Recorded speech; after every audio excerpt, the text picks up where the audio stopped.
the low value men. The hijacker's passport was found blocks from the World Trade Center crash site. If you can believe that, you can believe that, you can believe that. Contracted COVID, but says with a mixture of medicines, including the controversial horse dewormer that has poisoned hundreds of people nationwide, he's now recovered. He was the best guy around. What about the people he murdered? What murder? From the headlines to the whisper star, low value mail, low value mail at 9 o'clock, where truth and fiction take a walk. Why don't you swear on the Bible that you walked on the moon? You're a coward and a liar and a thief. Our stories are.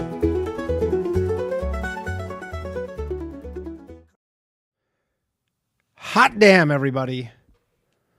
Welcome back to an all-new episode of Low Value Mail on this St. Patrick's Day. Hope it's not too loud for you. I've had some odd complaints here and there of people saying that it's not loud enough. I believe John on the Patreon was saying it's not loud enough. I can't do my yard work. And if there's one thing that this show is, it is a yard work accessory. So it's a little louder now. So if you're thinking, hey, this is too loud, well, then you can just turn down your volume, because not everybody, a little ableist much, not everybody can turn down their volume. But it is a very exciting episode. It's episode number 140 of Low Value Mail. And joining me today, we have the incomparable Kurt Metzger coming on in the second hour. He's going to be joining me. I know he's one of the most requested guests, and Nick Bryant was supposed to be on again tonight, but unfortunately he fell ill.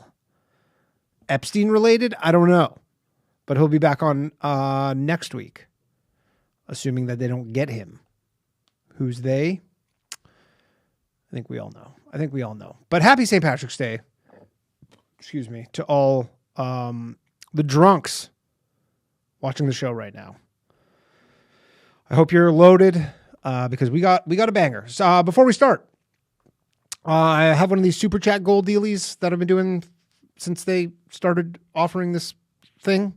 If we hit the super chat goal, I'll be doing an extra 30 minutes of open lines at the end of the show. That makes it a 3-hour show. So if you want to do that, we'll have more show. And of course, I'll read all your super chatters, plus one lucky super chatter will win a 6-month Patreon membership.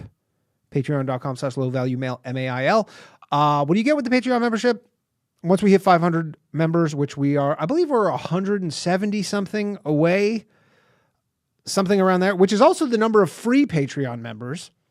So if all the free Patreon members just became a paid Patreon member, I could give one of you $500, but you don't want to. You want to have a free Patreon membership, which gives you nothing.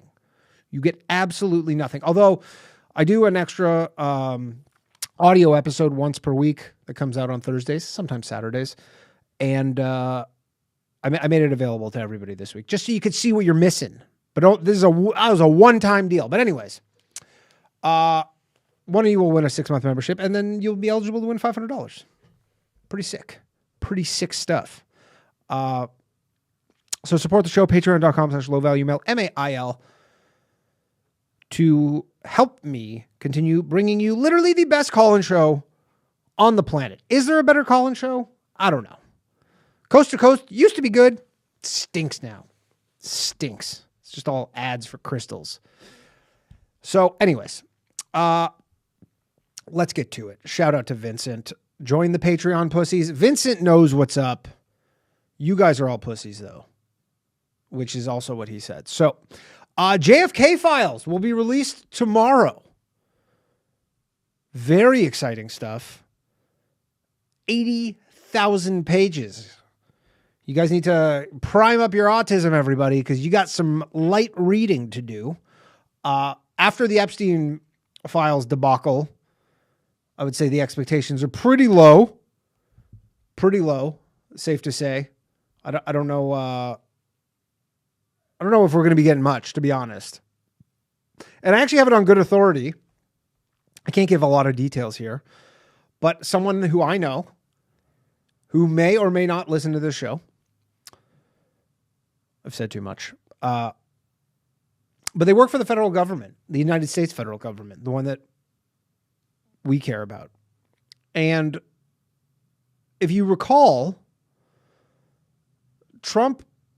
Donald Trump was supposed to, in I believe 2017, in his first term, he said that he was going to release the JFK files. There was some sort of 25-year moratorium or something on it, and they said they passed some law in the 90s, basically saying in 92, basically saying in 25 years, whoever is the president, they can just release them. And then Trump said he was going to release them, and he didn't. Last minute, he didn't. And from my source, essentially what happened is there was some very clandestine meeting where certain parties were brought in, essentially saying, you cannot do this because what's inside of here is very damaging to the nation should this come out. I think we can all surmise, or at least you can assume, which is a synonym of surmise, that the reason was because whoever was responsible was still alive. Now, it's been 8 years. Maybe those people are dead. And now we got the green light to let this bad boy fly. Let this puppy fly. I don't know. But for those of you that are hoping it was Israel that did the JFK, I'm going to go out on a limb and say it's probably not going to happen, which will likely be proof for many of you that it was in fact Israel. If Israel is not named, basically, if you think Israel did it, if they're named, then you are vindicated. You go, of course. See, that's what I've been saying the whole time. If they're not in there, you go, see, sneaky Jews somehow managed to do it and still keep themselves out of it. One step ahead. But we'll see. Donald Trump's approval rating right now. And look, I don't love talking about Trump every week either.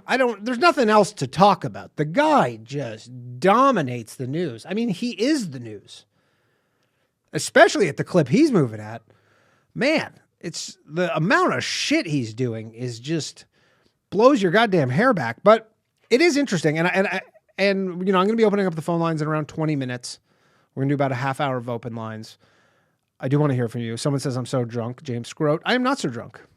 I have had 0 drinks today. I had an energy drink. I had a new tonic. Has some caffeine in it. I had a Diet Dr. Pepper. Suck it, RFK Jr. Suck on my Diet Dr. Pepper. It's literally the greatest drink that's ever been invented. Hands down. Absolutely hands down. But so I do want to hear from you specifically about a few of these things. Trump's approval rating is increasing coupled with worsening economic sentiment, which is very rare. I don't even know if there's any precedent for it. Generally, the way the economy goes is how the approval rating of a president goes. Those two things are firmly tied together. It is tough to have a bad economy and people be like, this guy's doing a great job. I live in my car now, but man, this guy's doing good stuff. But this is the rare scenario where that is in fact happening. So I do want to hear from you specifically, you know, how are you being affected economically? Now, if you're Canadian, that'll be a very different story than if you're American, but I do want to hear from you. You know, what do you like that he's doing? What do you don't like that he's doing? Hopefully there's something that he's doing that you don't like, assuming you're some like diehard Trump supporters. I can't speak anecdotally because they keep showing the graph of eggs.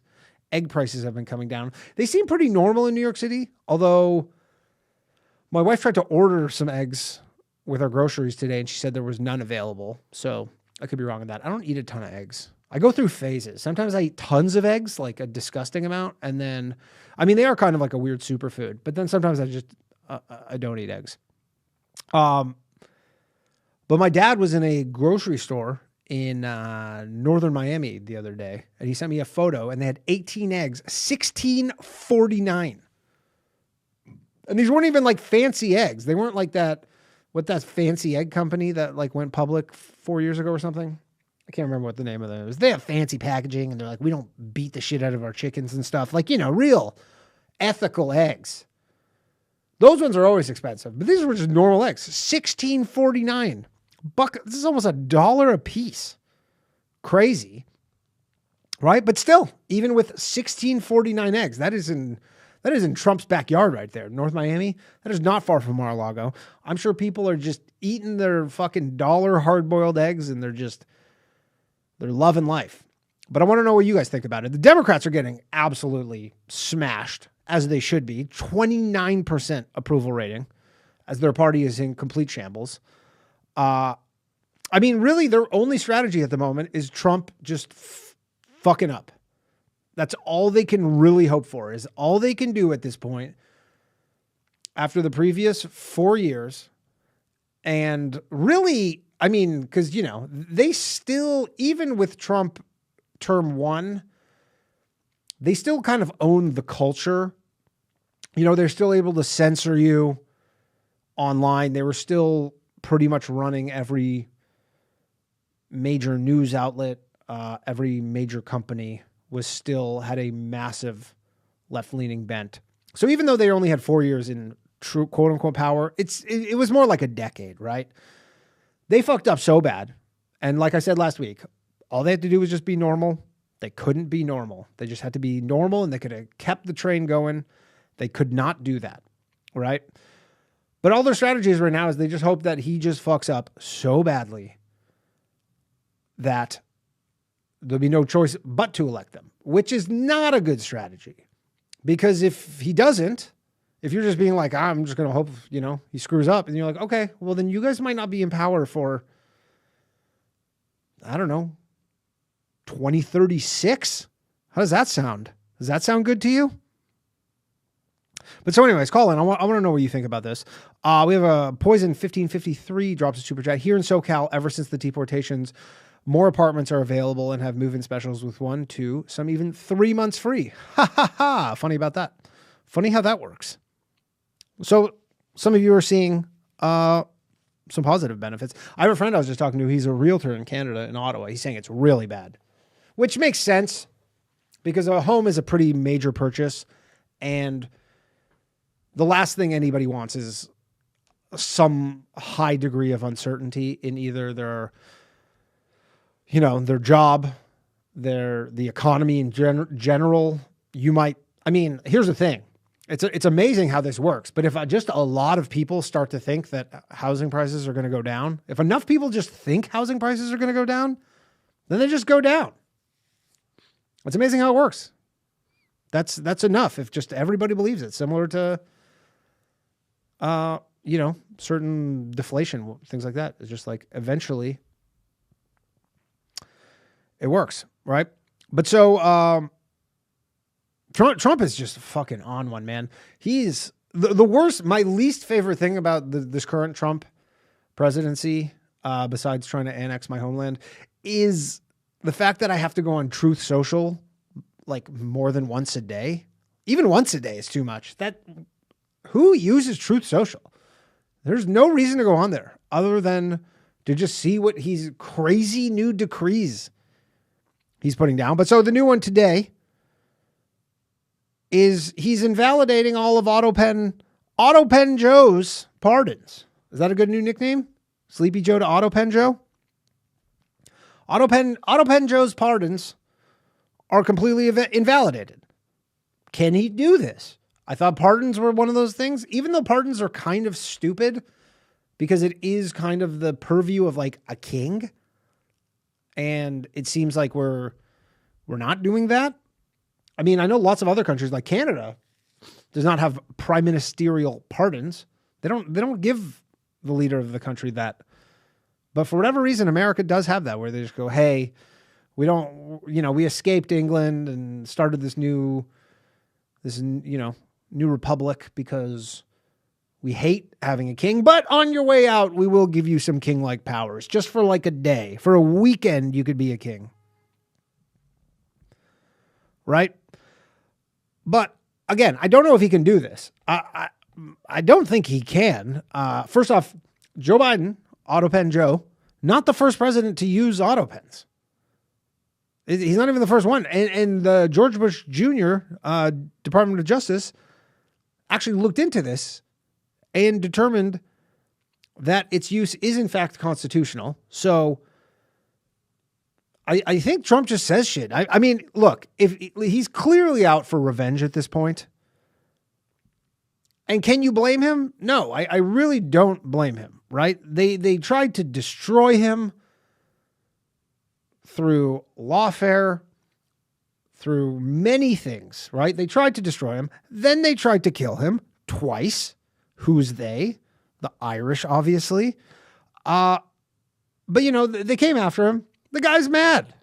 Fair enough. He's mad. But I don't know if you can remove these pardons. I'll tell you, because, you know, the Hunter Biden, the Biden family, literally people you would never fucking heard of were just like, here, this guy has a pardon. You go, what did he do? You go, oh, no, he didn't do anything. Why does he need a pardon? I don't know, but I'm giving him one. Fauci, the entire J6 committee, all received pardons. Now, obviously, this goes without saying, terrible precedent to set, because if this does hold up, then in however many years, the Democrats will eventually get back in. I guess if the plan is to just absolutely destroy the Democratic Party, you go, yeah, we're not worried about retaliation because they are not going to exist by the time anybody other than us even holds any power. But you think probably not the greatest idea, but maybe he just wants them to sweat, man. Imagine Fauci's just fucking scrolling through Twitter, got his feet kicked up, being like, man, I am untouchable. I got my Biden pardon, Auto Pen Joe. They can't do jack shit to me. Oh, well, that's not good. That's not good at all. So maybe that's the point, is just to make him sweat. I mean, you know, Hunter Biden's sweating. His pardon went all the way back to, was it 2013 or something? 11 years? You know, he did some bad shit. He did some stuff. I mean, he did some bad shit that we know about, but you know he did some bad shit we don't know about. So maybe he's the point is just to make him sweat. I don't know. Trump's also stripping all the Biden family of their Secret Service detail. Seems petty. He's getting petty. I mean, again, you tried to kill him twice. What do you expect? You get a petty guy.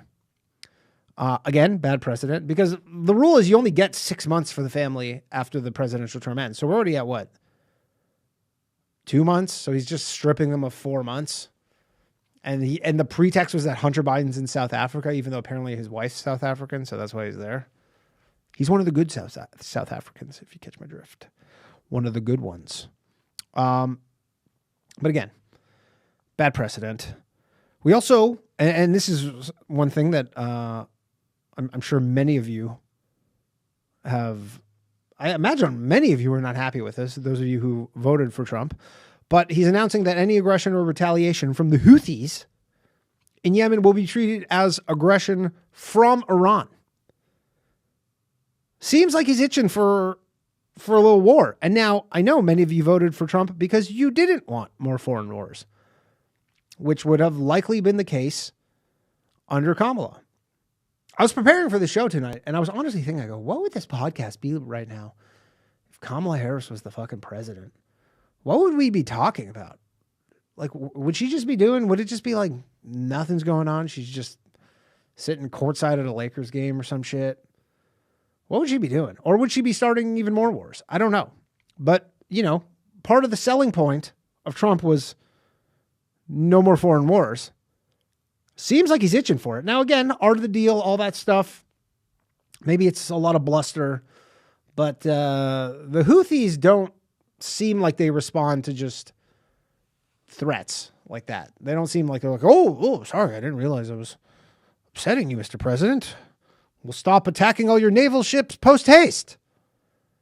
And again, you know, the Houthis, and not to defend the Houthis, but, you know, their side of the story is this is essentially due to the Iraq invasion, which, again, was pretext of that was completely false. Fair enough, not happy about that. And then, of course, the U.S. support of Israel in the ongoing conflict in Gaza, which has just, the ceasefire, I believe, in the last 30 minutes is over. So that's back on one more thing to deal with. Trump's got a lot of balls in the air right now. A lot. And again, maybe that's the plans for the Dems is they're just like hoping one of these things blows up in his face. He's got a lot on his plate. Also, the deportations are not going ideally, in my opinion. In my opinion, they're not going. They removed all the migrants or illegal immigrants, whatever you want to call them, from Gitmo. Their big plan was to house 30,000 of them in Guantanamo Bay. They sent like 300 over there, and then for whatever reason, they're like, this is too expensive. I don't know if it was too expensive or it was just not practical, but they literally sent them there, and then they sent them back to the U.S. And, obviously, I'm not saying he shouldn't do the deportations. The deportations are, again, what people voted for. But remember, the estimate of illegals in this country with standing deportation orders, nobody knows the exact number of illegal immigrants here. It could be, I would guess it's got to be like 20 million or something. It's got to be way, way up there, right? But they had 1.4 million of them with actual standing deportation orders. Like these are people who committed crimes, were ordered to be deported.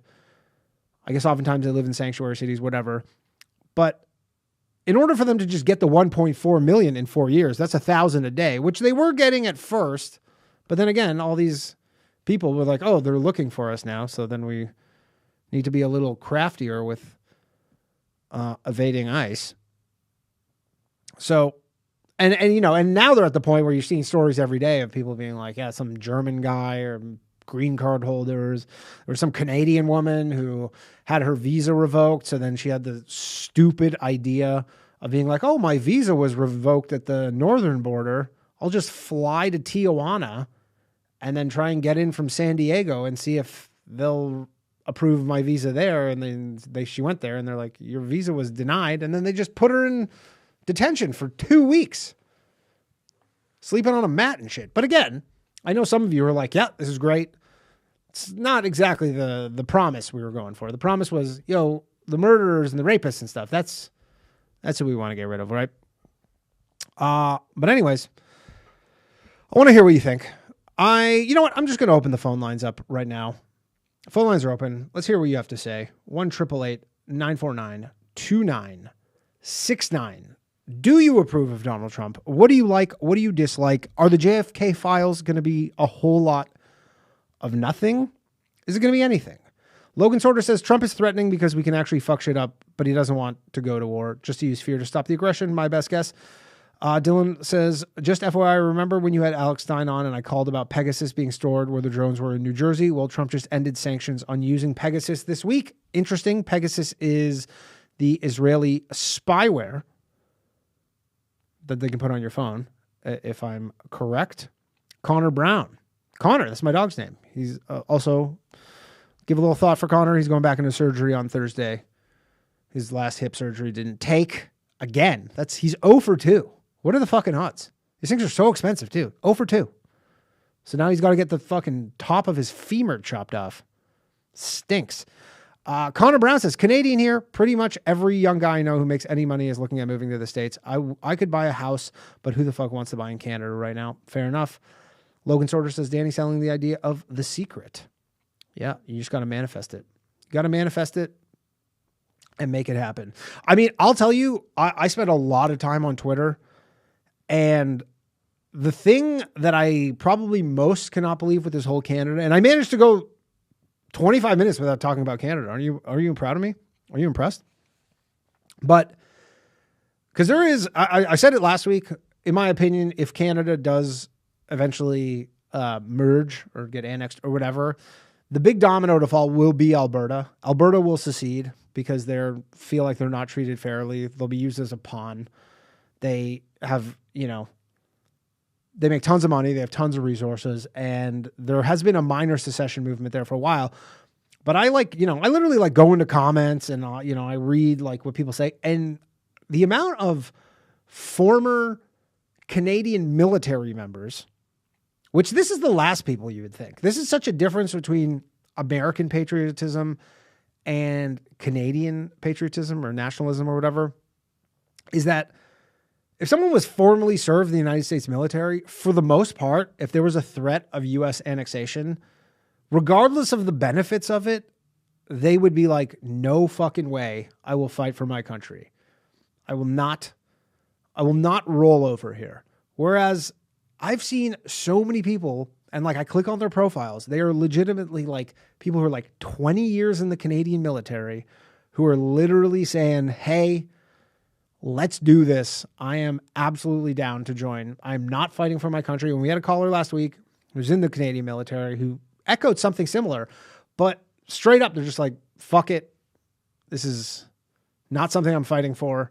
I honestly don't even mind the idea. And if Canada has to become a part of the United States, so be it. I will not, I will welcome it. Not even I won't fight for it. I won't fight against it. I will welcome it, which is not something you really see often. So let's take some calls. I'll do my best to get to as many of you as I can. First up, we got a caller from the great White North. Hello, you're on Low Value Mail. Who am I speaking with? TJ. TJ. What's up, man? How's it going, TJ? Not too bad. I just wanted to get one of the phone calls in case everything goes belly up. Sure. I know you were talking about a month ago, maybe ending all the phone calls and. No, I'm not. No, it's a call-in show. I'm not ending the phone calls. All right. Yeah, hell no. $50 profit and everything. Yeah. Nonetheless. No. I think, I don't know. To me, it feels odd with the trade wars because I guess it's 25% now, but before Donald, he hit us, the Canada with the tariffs. I don't know why everyone's getting so go Canada all of a sudden. Well, considering that you were supposed to be ashamed of being Canadian 6 months ago, it was quite literally a point of Justin Trudeau is quite literally a former Prime Minister. Justin Trudeau, feels nice to say, but that was, quite literally a point of shame. Yeah, but that's embarrassing. It's I agree. Like, everyone knows your politicians are corrupt, but you're supposed to be good enough not to get caught. Fair. And he just keeps getting caught, and he keeps getting like, oops, I didn't mean to give $200,000 to my family. I'm sorry. And it's like, come on, bud. Come on. At least the fucking Fords do it a little bit more shady, and it's like, it's hidden. I mean, Doug Ford famously his family owns a printing business, a large printing business. And during COVID, they basically gave his business all the contracts for remember everywhere where there'd be you go to any business and there'd be circles on the ground that were you were supposed to stand 6 feet apart in the circle. And that was the social distancing circle. So you knew where to stand. It was exactly 6 feet apart. His business had all the contracts for that. My point exactly. Yeah. You have to do a little research. You have to work into it. And then you find, corruption. Yeah. He's just he's pissing in the wind without realizing that's not a good thing. You're saying this for Trump or for Trudeau? Or Trudeau. Oh, Trudeau. Well, he's gone now. Trudeau's done. That's over. Well, yeah. I also think it's funny that people don't realize how the Canadian Parliament / the system works, because you don't elect a dude. You elect the representative of the party. Yeah. Therefore, well, you elect a member of Parliament. Technically, Trudeau could have been swapped out, or any leader of the Liberal Party could have been swapped out every month. Sure. Legally, and it's not a... I mean, that would make the country more of a clown show than it already was. I can't. Yeah, but it's still... Well, hey, man, I'd rather be fucking... Play the violins when the Senate... Sure. So my question for you, as someone who lives in Canada, where do you live in Canada? Quebec. Quebec. So what is this? What is the conversation? La Belle Province. What is the conversation right now in Quebec? Because Quebec, for people who don't know, they actually had a referendum to leave Canada in the 90s, which almost was successful. It was very close. It was 49.8% or something to 50.2. It was super close where Quebec would have left. Quebec receives the most equalization payments out of any province in the country by a huge margin. We also produce the highest amount of maple syrup and hydro hydroelectricity. Yeah, and hydroelectricity, right. So what is the conversation about all this annexation in Quebec? It's weird. Like, Quebec's always kind of been one of these, oh no, it's like Quebec and Canada, but now it's all of a sudden it's like, no, we are Canada. We work together. Fuck Trump. And I'm just looking at it. I'm going, huh, okay.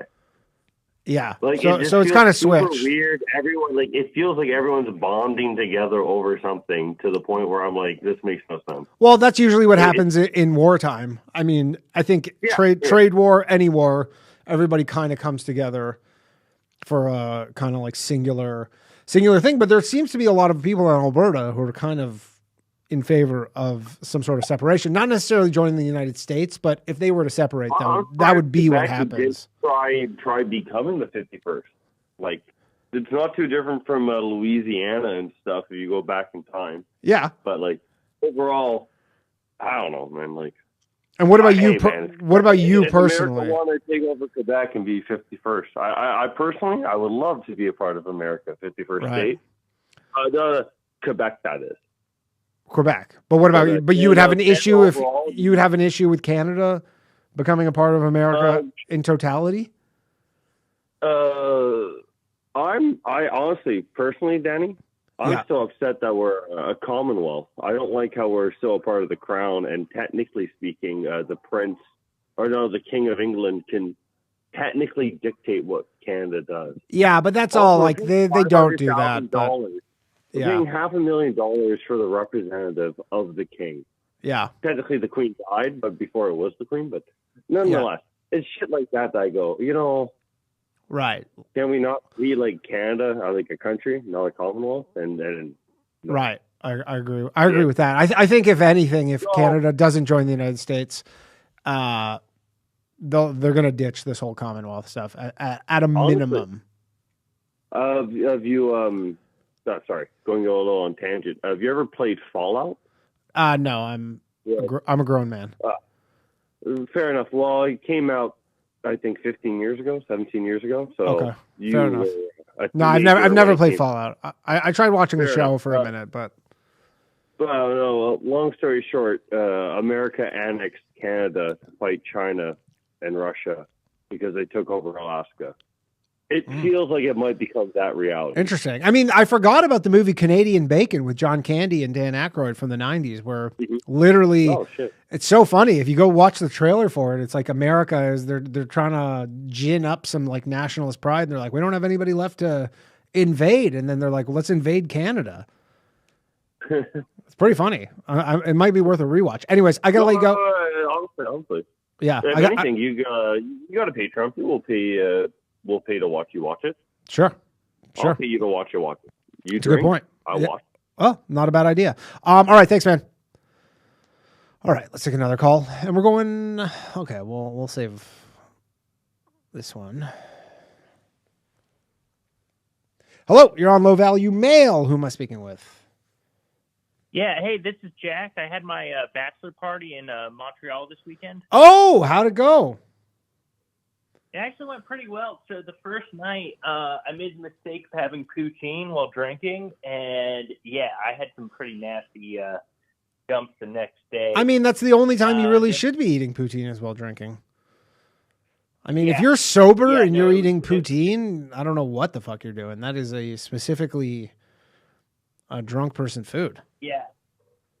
So whoever owns Pepto-Bismol in Canada, I love you, and thanks for thank me for all the increase in sales. And then I went to the Canadians game against the Panthers. We got our fucking asses kicked. Canadians are looking good right now, actually.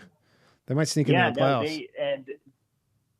For the first 2.5 periods, it felt like any other sort of hockey game I've ever been to.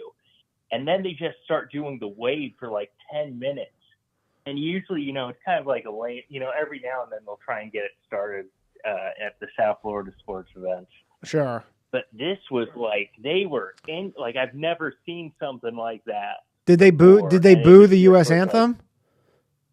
I would say it was about a 20% boo. 20% boo. Full on, because half their good young players are Americans. Like Sure. I was looking through like Yeah, Lane Hudson, Cole Caulfield. Yeah. Yeah. So it's like you can't really boo those guys and expect them to re-sign. Right. I do have to say from the feeling, it's more of like I was in line to check in, and the flight up was pretty much full. And the lady behind me was all freaking out because apparently if you stay in the U.S. longer than 30 days, you have to carry around papers with you. They are saying apparently that does not apply to Canadians, though, from what I understand. They're not. Really? They're not applying because they said that was like a blanket order, but I believe it's not applying to Canadians. But maybe it is. I don't know. I don't know the full details. Yeah. So I think the older Canadians are freaking out. The flight back was basically like probably about 25% full. Yeah. So it does seem like the boycott is a very real thing. Oh yeah. I mean, for sure. I mean, Canadians now, because all this news is getting spread where they're like, yeah, this woman from Vancouver, even though it was like a visa thing, she wound up in like a fucking like ICE detention or facility for like 2 weeks. Yeah. But I think they're kind of like starting fearmonger a bit in Canada that are like, hey, you just go to the States and you look at a border guard the wrong way and like you're going to wind up in a nice detention facility. So I think alongside the fact that people are like, we don't want to support America economically, even though millions of Canadians go to Florida every year for months at a time to avoid the winters. Yeah. But I think some people are a little rattled. And then I think some people are straight up just like, yeah, we don't want to spend our money in a country that's trying to take us over. Well, it's also like the condo market down by us is like I live in the Fort Lauderdale, Broward area. I grew up around Hallandale, which is like that's right where my parents stay. My parents are snowbirds, and they stay right around there. Oh, right on. Yeah. Yeah, but it's more of like the Quebec City of Florida. Yeah, full of French Canadians. Full of them. Yeah, and they refuse to speak to you in English. It's like, yeah, no, just like Quebec. Yeah. Oh, yeah, because there was at one point, so they had like the Molson Cup or something out, and we have to walk by it. We wanted to get a group picture. What the hell is the Molson Cup? Some guy. Yeah, it's like a team, the team MVP award, but they just had it sitting out, and so we were like, oh yeah, let's get a picture with it. And we had no idea what it was, so we had to like try and talk to like these like old Quebecois just sitting around and drinking beers right next to it, and like they did not understand. Like literally, I'm like doing the picture thing and saying photo, and giving them a phone, and they couldn't figure that out, and it's like. I mean, legitimately, they might have spoken some English and just sensed you were American and just didn't want to help you. Yeah. It is certainly I was possible. wearing a Panthers jersey, so. Yeah, they probably are like, fuck the Americans right now. I mean, I'm surprised that, like, I can't imagine Americans are, I mean, some are welcome. I'm sure there's some Canadians who'll talk shit. But otherwise, good time in Montreal? Yeah. Everyone was friendly, was wearing a Panthers hat the whole time, didn't get any anything really nasty, and I was. It is funny. You'll get more guff as someone from Toronto wearing a Maple Leafs jersey than an American wearing a Panthers jersey. Yeah, there were at the game, like 2 rows in front of us, there were just Maple Leaf haters. Well, that's every person in a red sweater in that arena is a Maple Leaf hater. Yeah.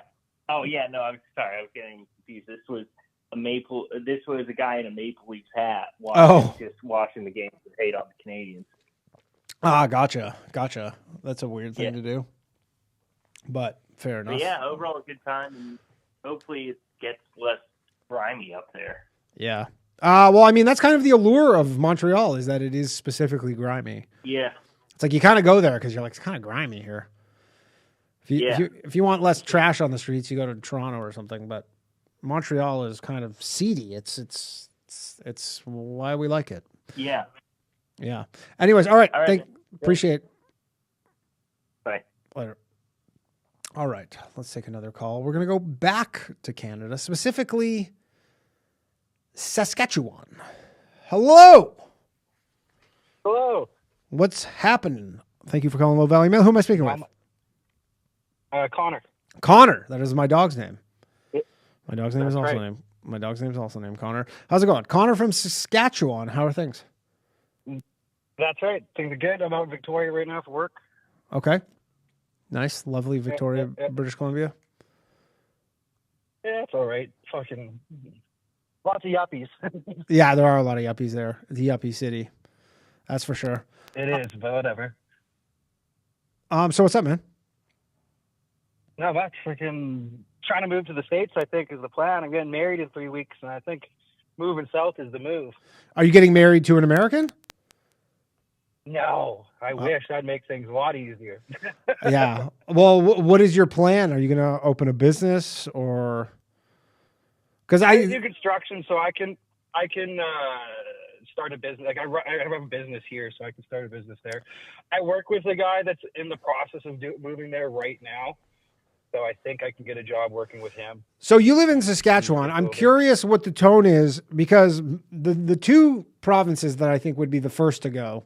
If Alberta goes, Saskatchewan likely follows, in my opinion, because they're the two provinces that are like. Do people in Saskatchewan are that you talk to people like are they? Well, I live rural Saskatchewan, so like there's some sentiment around me. Like for the last 5 years, there's been sentiment around me. But that's about wants to leaving, separate and become their own like independent country. Not join the United States. Most people are on board with joining the States. That's crazy. I mean, it's just crazy because like, I guess it's such a new concept that it's even available. But I think people grossly underestimate how many Canadians actually would be very open to this. And I wouldn't be surprised. We'll see. It would be the best case. Yeah. There will be some sort of referendum, I imagine. Assuming this continues. Yeah, there's some sentiment. Assuming this continues, and I think Trump knows exactly what he's doing with this.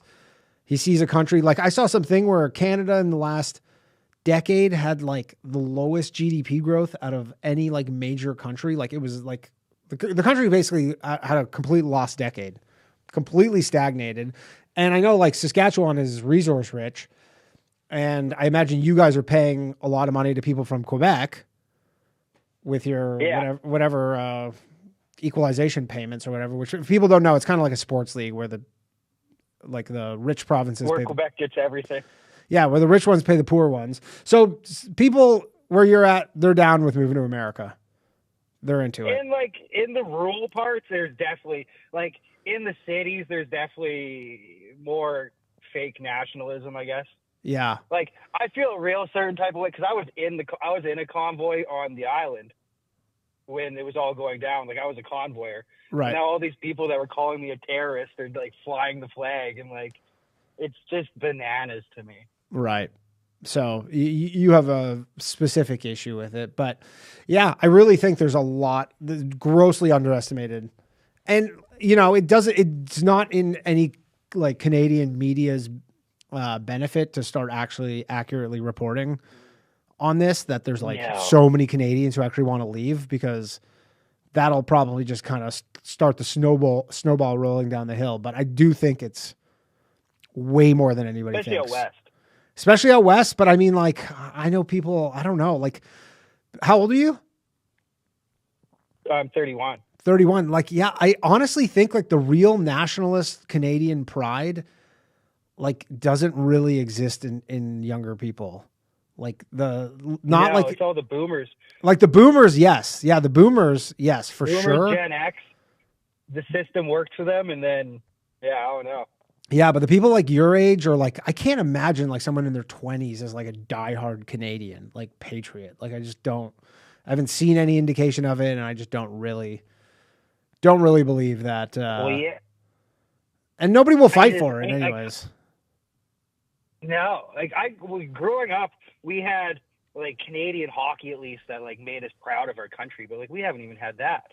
Right. Like if you were born in 2000, what would you have seen for Canadian hockey that would have like? Well, you would have seen the golden goal, Sidney Crosby in 2010, but beside that, not much. And I mean, we obviously had the game a few weeks ago, but that was an all-star game. That was bananas. Yeah, that was great. But again, that was still just the All-Star If we game. would have lost that game, we would have had to we would have been the 51st state immediately. We would have survived that. Yeah. Yeah. Interesting. So, yeah, it seems like a lot of people are into it. All right. Well, I'm going to let you go, man. Thanks for calling in. Yeah. Have a thanks. Appreciate it. Connor from Saskatchewan. Oh, we got lots of Canadians. Lighten up the lines. All right. We're going to get to all the Canadians. This is like CBC cross country checkup. You guys don't even know what the fuck I'm talking about unless you're from Canada. Hello, Chris. You are on Low Value Man. Yes, hello. How's it going? Mr. Polachek, how are you doing? Good. How are you? I feel fantastic, man. Just wrapped up some video editing with my boy up here in Toronto. We trying to get on this comedy shit, you know? Nice. Yeah, very good. So, 2 questions. I'm calling in. Number 1, I wanted to ask, one time I sent you a direct message about an idea for an AI comedy idea that I had one time, and I only sent it to you because I figured if there's one man for the job. Was it the Mark Carney one? No, sir, but I have one of those on deck too. Okay, I got a lot of people pitching me ideas. What was your idea? It was a superhero squad consisting of Drake, Frankie, and Justin Trudeau. See, the thing is the AI videos I make, I need an original video that I can then do the lip sync over top of. So like if the actual video doesn't already exist, besides like when I did like the Kamala Harris on Joe Rogan, which took me like 2 days to make it, but unless like the video really already exists, it's really difficult to do. I don't even know how I would do it, like with different people, unless they're like they've been on video all together. I don't think I can do it. Sure. I guess one of my questions would be is how valuable is that to send just direct messages to people that you want to get in touch with? Like how often do you read and respond to these? I read them occasionally. I almost never respond to them. I occasionally read them. Generally, the problem is that people don't understand the actual like intricacies of the actual producing it. So then they'll just pitch me something. I go, I can't even make that. Like I can't even if I like the idea, which I generally don't, but even if I did, I'm like, I can't make that. Sure. Yeah. Okay, cool. Interesting. And one other quick question I wanted to ask you, because, you know, we arrived at a bit of a conclusion today that a lot of our humor is we're actually unintentionally kind of trying to unify these voices because of a lot of our stuff does seem sort of polarizing, or that we're poking fun of the left or the right. Sure. But not so. That's not the intention. So we noticed a lot of our stuff is actually the aim is to kind of bring things a little bit more centered and bring Canada back as a voice of being cool, reasonable people. Finally, like enough of this. Well, I don't remember when Canada as a nation was ever cool, but certainly we've had cool people. I don't remember some sort of international general consensus that Canada was cool, but I think it was. I think we were always kind of seen as maybe not being super big whiners. Is kind of what I'm saying. Sure, I could see that. Yeah, I mean, unfortunately, just you know, it does really matter who you vote for, and you know, sometimes you put people in charge and they fuck it up, and you know, Canada just went so off the rails. Like Canada went so off the rails the last 10 years where it may not be possible to get it back, especially with this Trump threat. Well, that's kind of what I'm saying. I guess is like we have to be careful not to let it fully go the other way, because that's equally as gay and stupid. So we're thinking like it would be nice to have a little bit more of that sort of idea back, a little bit more down the middle sort of Canadian thinking. And my other question to you, I guess, would be, if Canada ever does become something that's a little bit more relaxed, is this a place you see yourself coming back to, or do you think you're... I mean, if I come back to Canada, it's because things are really not going well, or if I bumped into Dr. Phil and he deported me. Those will be the only scenarios. I mean, I'm trying to be comedy, like it's not the place to be. I obviously love Canada, and it's a good place to start off doing comedy, but there's no industry there. They don't make anything. There's no comedy industry here. It's kind of wild for such a big place, and everything else is thriving. Yeah. I hate to say that, Yeah, there's absolutely no comedy industry, and even if you do make anything, it's basically you got to get paid, and it's got to be signed off for by literally the government. So like, best case scenario, you're making government comedy. So that's kind of what we're doing as well. Is like we're musicians primarily, and we mess around with the comedy space. So, and you know, like the great Norm Macdonald said, is you can't fully parody somebody without having, you know, a genuine love in your heart for that person. So we realized all of these things that we're not really coming down on people. So whether or not Canada was seen as a cool place, we kind of want to maybe try to become a bit of a voice for a cooler head, you know, enough of this highly elevated voice. So hopefully maybe we can do our little part here, but we love you up here in Canada. I hope to see you next time you come through. And, absolutely. And congrats to everything. Things are going well, and everyone loves you, bro. So thanks, man. And shout out. I'm here too to let the Americans know we show up because they're not liking all the Canadian love tonight. But let's bring it. Yeah, thanks, man. Chris from Ontario. All right, we're gonna get to a few more calls here. We're going all Canada. I know I didn't talk about Canada at all, but all these callers are from Canada. So, hello, we got Mark from Alberta. What's up, Mark? Hey, Danny. I just want to back up the Saskatchewan guy there. Yeah, go. It's over for us. It's time to go. Interesting. So you're a full Alberta secessionist. 100%. I would be gone in a second. It's right around. I actually tried. It's really hard to move to the United States. It's incredibly difficult. People have no idea how hard it is. Wildly, I tried to move to Wyoming and be a power linesman. Yeah. Shortly after the trucker convoy, and it's just bloody impossible. I could not. I'm a 25-year tradesman, and I could not get an American company to sponsor me. Oh, people have no idea. Like I thought it was going to be a walk in the park to make it oh, happen. Hell no! So I don't see a way out. Yeah, and that's the funny thing is because a lot of people, like what I was referencing, is people on Twitter, especially in the Alberta secession movement, but just like Canadian people, and they'll be like, "Yeah, I would love to take it." And then people are like, "If you don't like it here, why don't you just move to America?" And you're like, "It's fucking impossible." It's not like it doesn't work that way. You don't just be like, impossible. Yeah, you don't just decide you're moving to America and then go. It's like it's really hard. Costs a lot of money. To just even try. Our money is monopoly money, right? I could have $250,000 in Canadian money.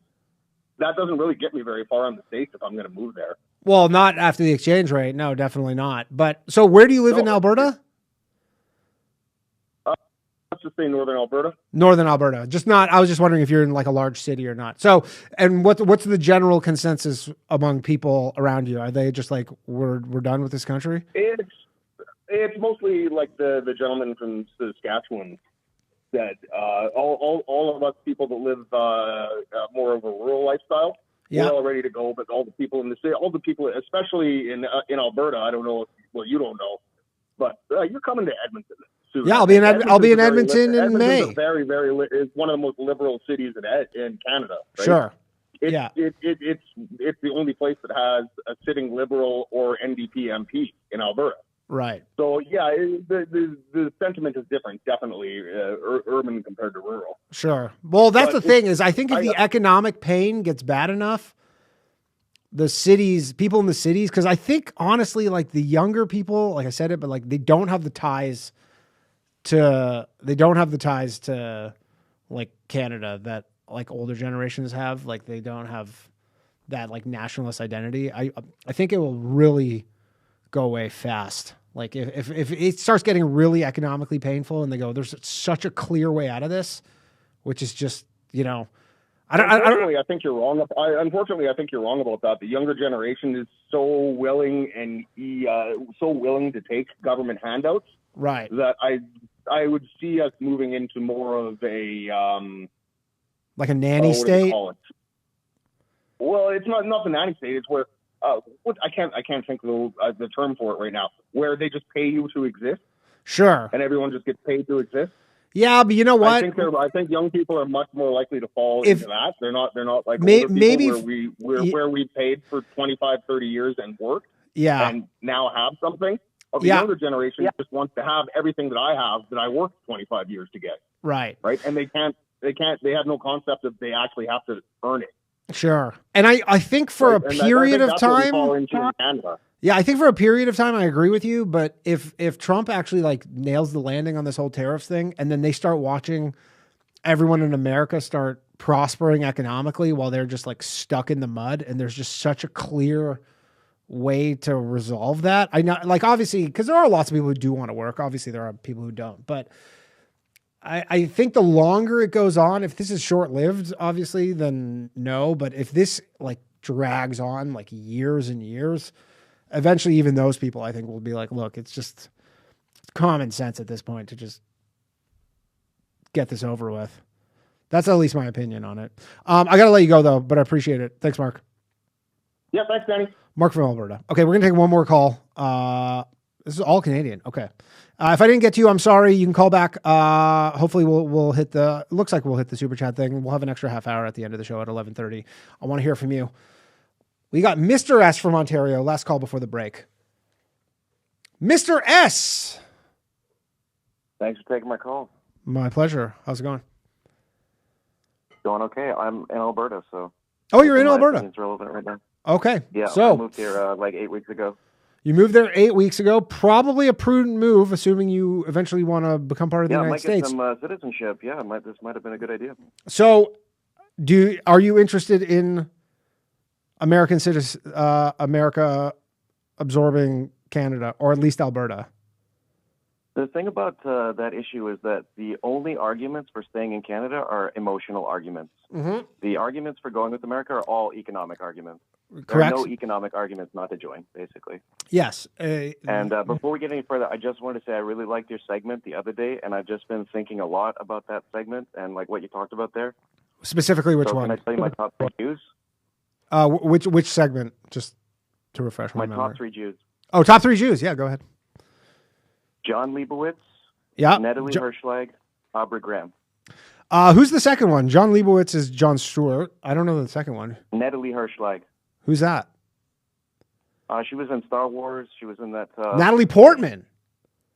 Natalie Hirschlag. Yeah. Oh, I didn't know she changed her name. I didn't know she was one of the name changers. It's full Israeli name. Oh, didn't know that. Anyway, so about Canada, I just wanted to say that there has been like a huge change in education from like 2003 to like now. Yeah. And I can see it because Ontario and Alberta are very different. And in some ways, because Alberta like doesn't spend money, so like all this stuff is old. So you can see exactly how it was, like a time capsule. And it's funny because it's the province that gives the most money to Canada, and it doesn't spend any on its own. It all goes to Quebec. Yeah. Yeah. Quebec is, I didn't realize the degree to which Quebec just sucks up money from the rest of the country. I don't know what the justification is for them getting, it's like $14 billion that Quebec is just literally given for existing. Just because what? They don't want to, they're just kind of like, we don't want to be part of Canada, so give us $14 billion a year? I think it's corruption. I think it's just that they have like the mafia. The only mafia that still exists in Canada is in Quebec. Yeah, I know. And I think it's just graft and corruption. I think that's just all it is. If we had a Doge in Canada, I think Quebec would get squeezed out. But about the education, because Alberta is like cheap or whatever, they don't even spend like money on their own stuff. So I can see all the resources from 2003.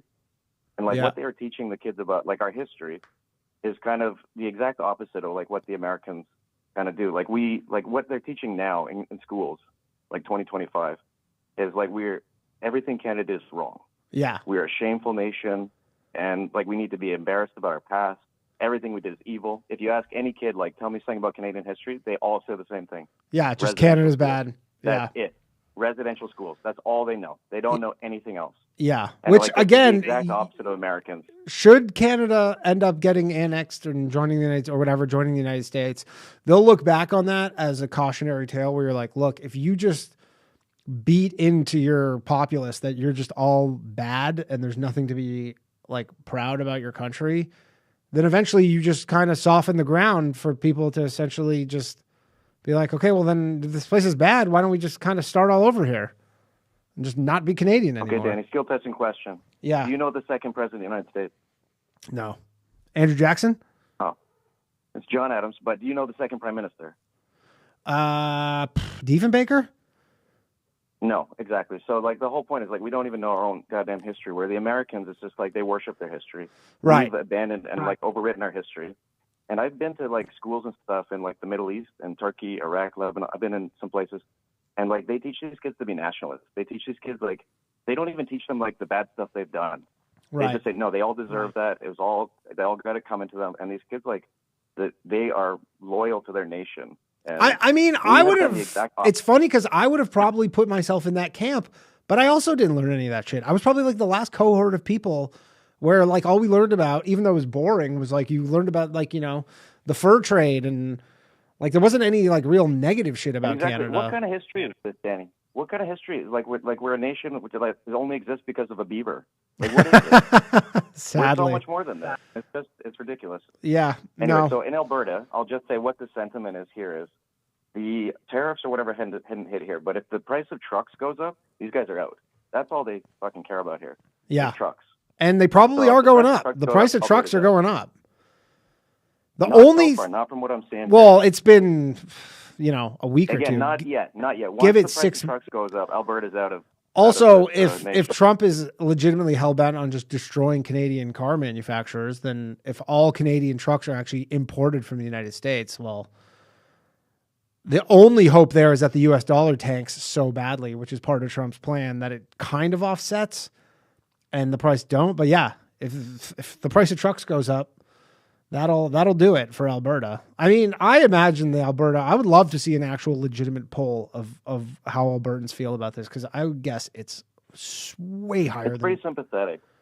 But when Trump says stuff like we're not a legitimate country, like when you think about it, it's cheaper for me to book a flight to here to Las Vegas than it is for me to go to Vancouver. Yeah, Right. we aren't a real country. Yeah. That's fucked up. Like, what the hell? Yeah. Anyway, that's all I got. Good point. Keep Yeah. coming. All right. Thanks, John man. Leibowitz, Natalie Hirschlag, Aubrey Graham. All great Jews. Later, man. All right. We're going to go to a break while we wait for Kurt to come on. Let me read a few super chats. Anton says, America, fuck yeah. South shall rise again. Shout out to Johnny Glover, the blood of Robert E. Lee. Dylan Farm says, on the bright side, white girls who go to find themselves in India can just go to Canada while enjoying a bad exchange rate. And by exchange rate, I mean non-consensual advances. Nice. And do we have any others here? Dainty Turtle says, enjoying the Canada talk. I'm glad. This is literally like my version of cross-country checkup. And again, you Americans don't know what I'm talking about, but it's a big Canadian thing. Rams Reef says, boys, Berta wants out. Fuck the East. You are dead to us. They took our guns away. Anyways, can't fight. Boys. Yep. Logan says, Trump is threatening because we can actually fuck shit up, but he doesn't want to go to war. Just use the fear. Oh, I already read that one. Okay.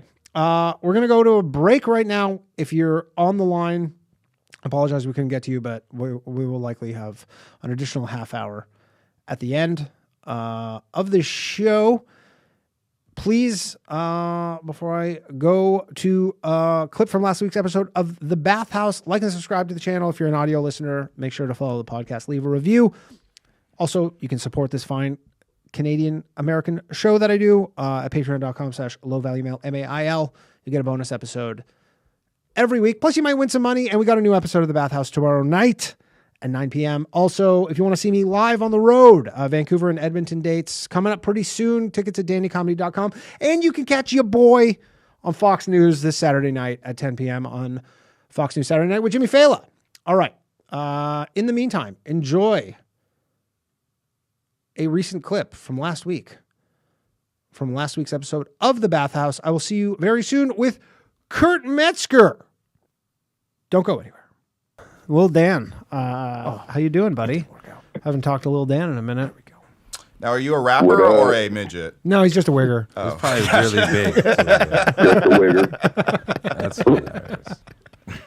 He is Lil, though. Lil, okay. Yeah, sometimes because, it's like they're opposite. But right, he doesn't fuck well. Do your friends call you Lil Dan? Is that like kind of the name? Yep. That's the moniker, Lil Dan? That's how they all have you saved in their phone?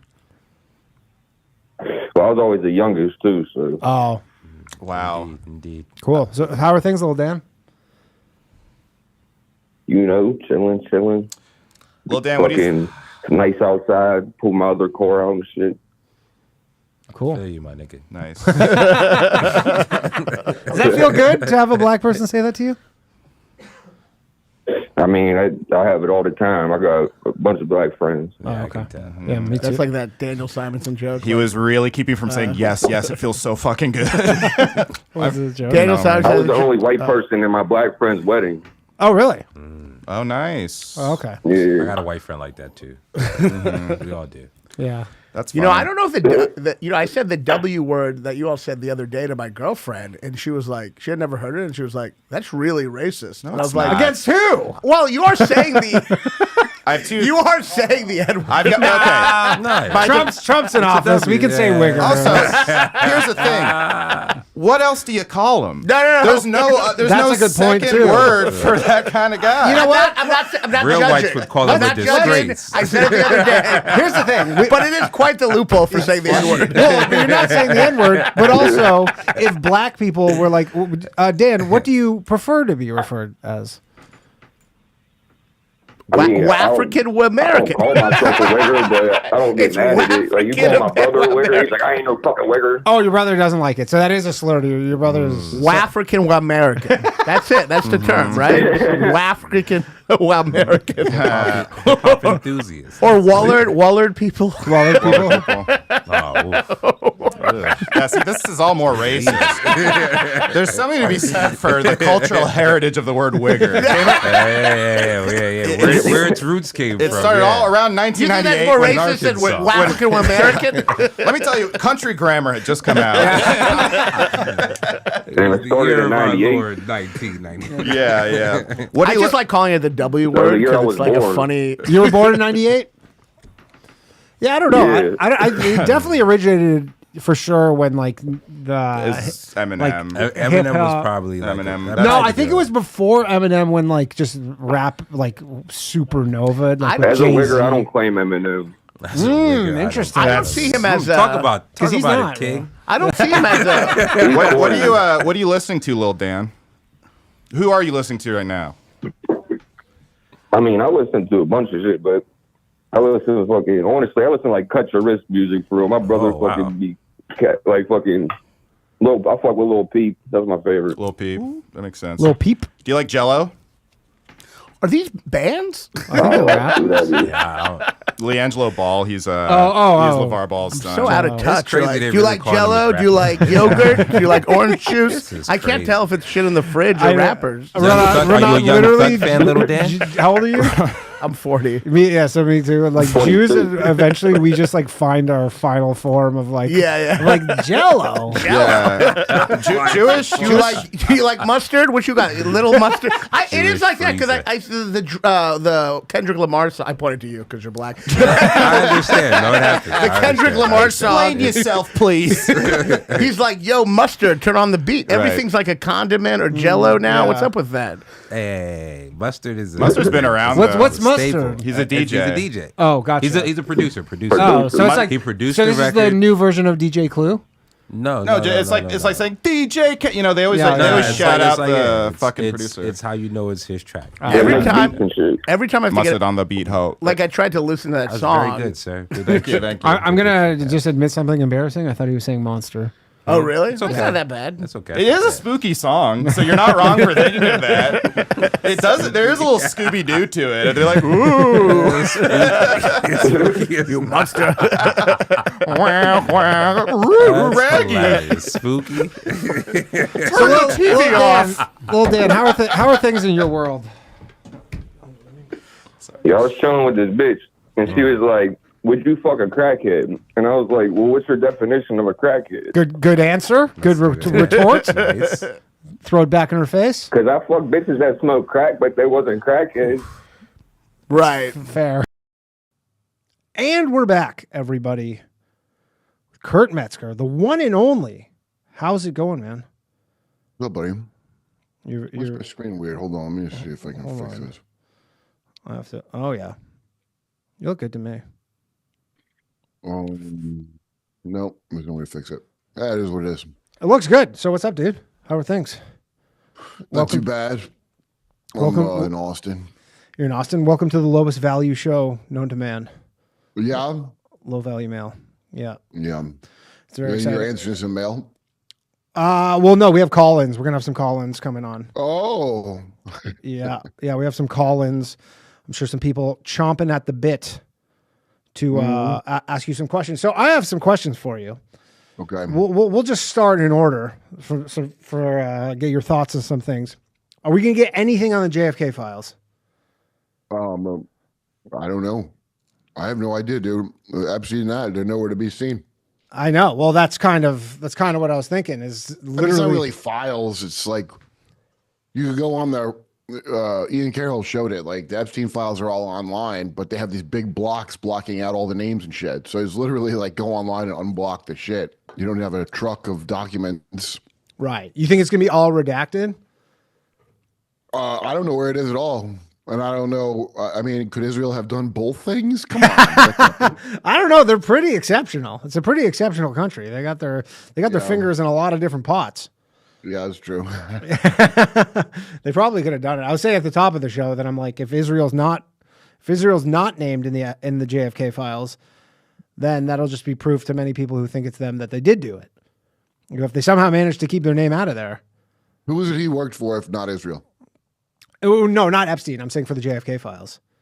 Who killed him if not Israel? Yeah. Come on. I'm asking for him. Yeah.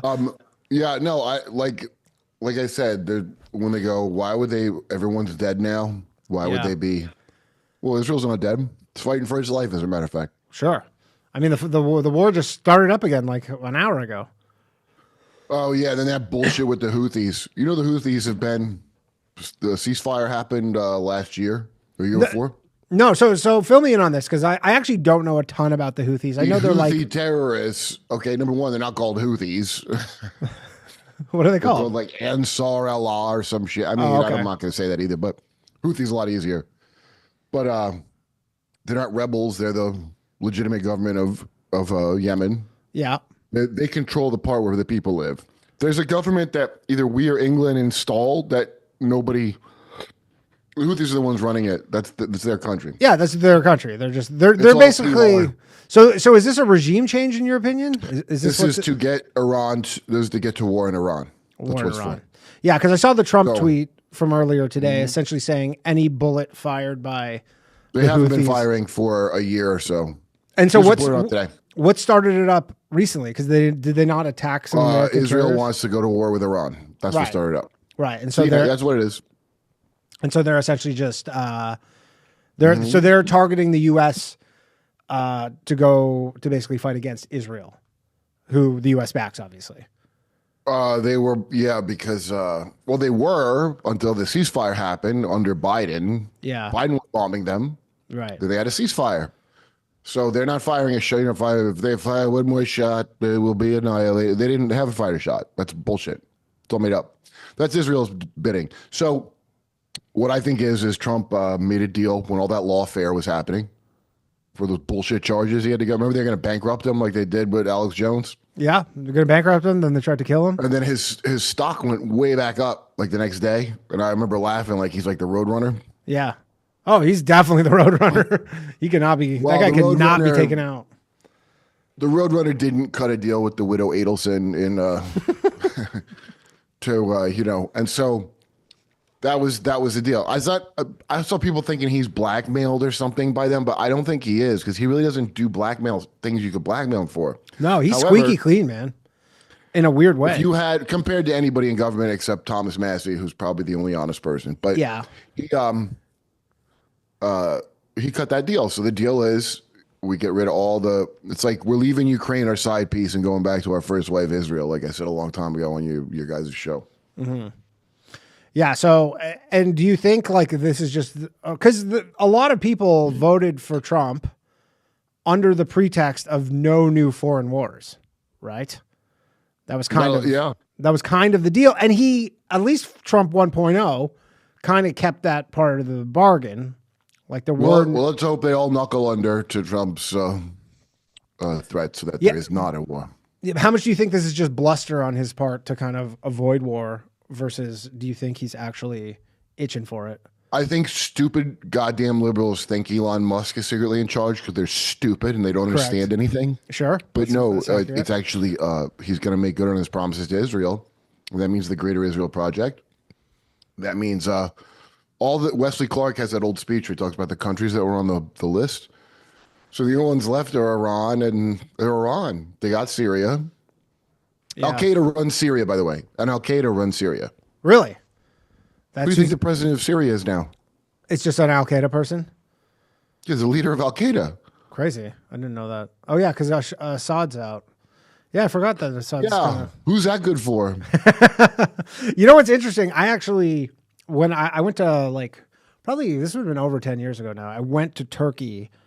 And when I was in Turkey, I went on some dates with this girl from Syria. When I was there, I was just there traveling by myself, and I was on Tinder, and I just matched with this girl from Syria. And she was a Syrian refugee. This is after she was I think living from Aleppo, and it had been she would show me these videos of just she was a teacher at a school, completely it looked like fucking Call of Duty. Her school. It looked like a map on Call of Duty, completely bombed out, huge caliber bullet holes everywhere.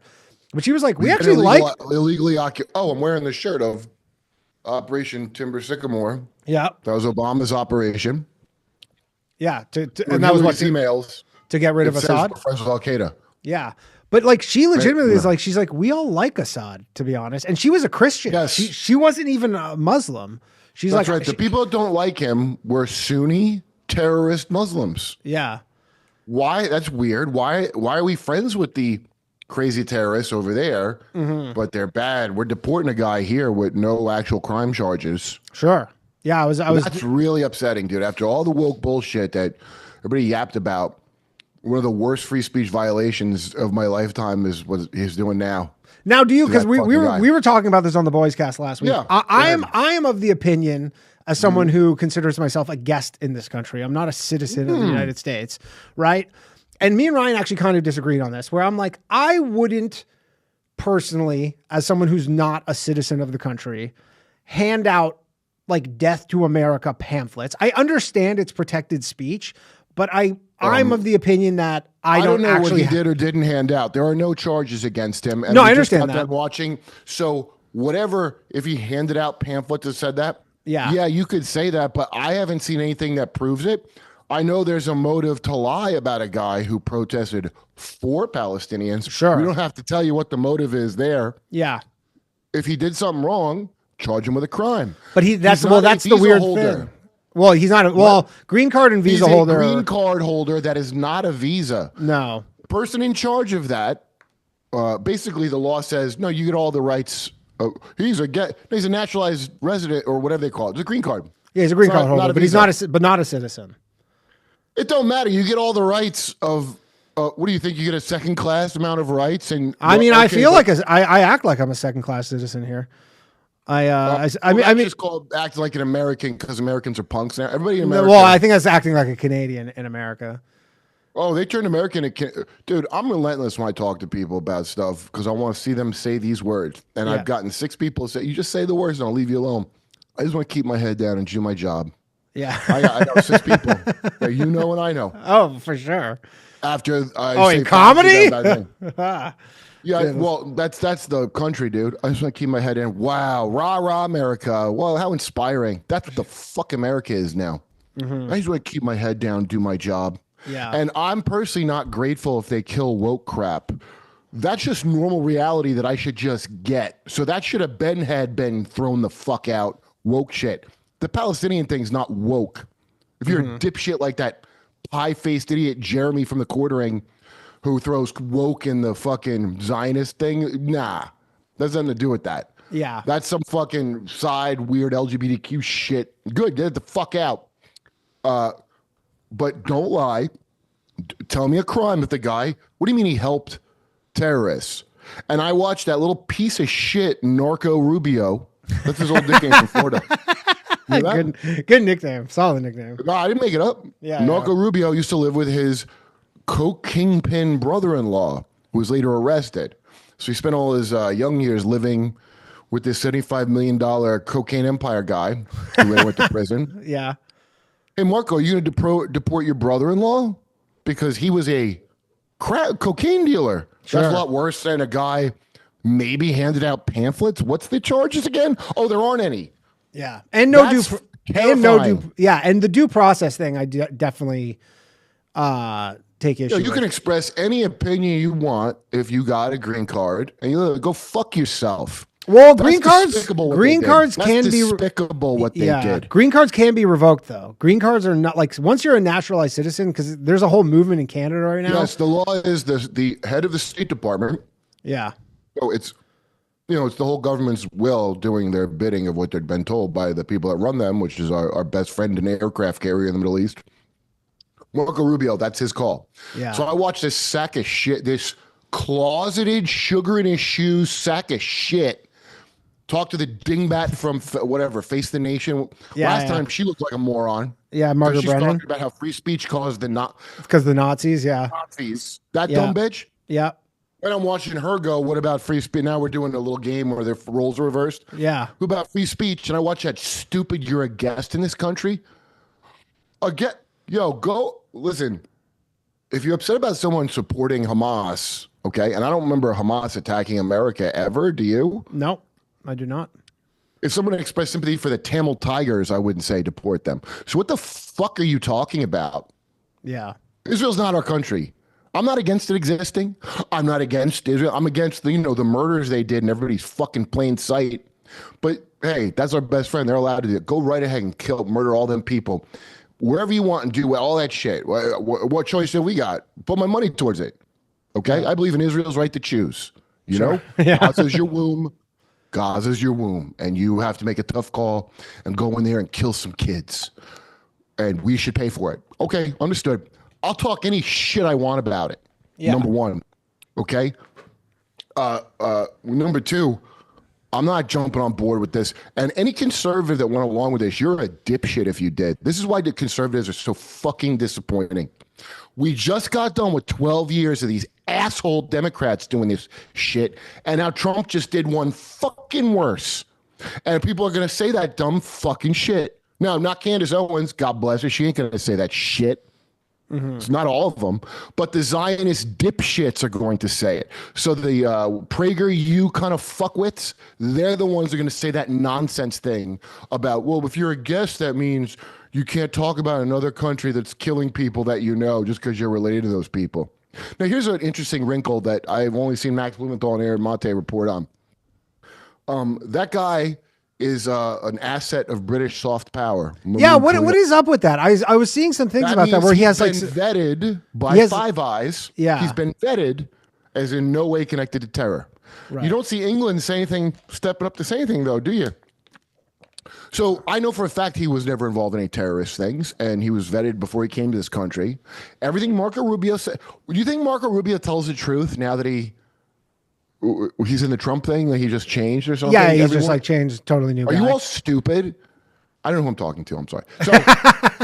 So, so anyway, that's a big crock of shit. Now, the Venezuelan gangsters, good. Kick them the fuck out. I don't give a fuck. That's criminals. Now, do you care that they're saying that telling the truth? Now, do you care that they're saying they're not receiving due process? Fuck them. Sure, Yo, I agree. You're in a gang. Yeah, that's not the same. Yo, stop trying to make Hamas anything like MS-13.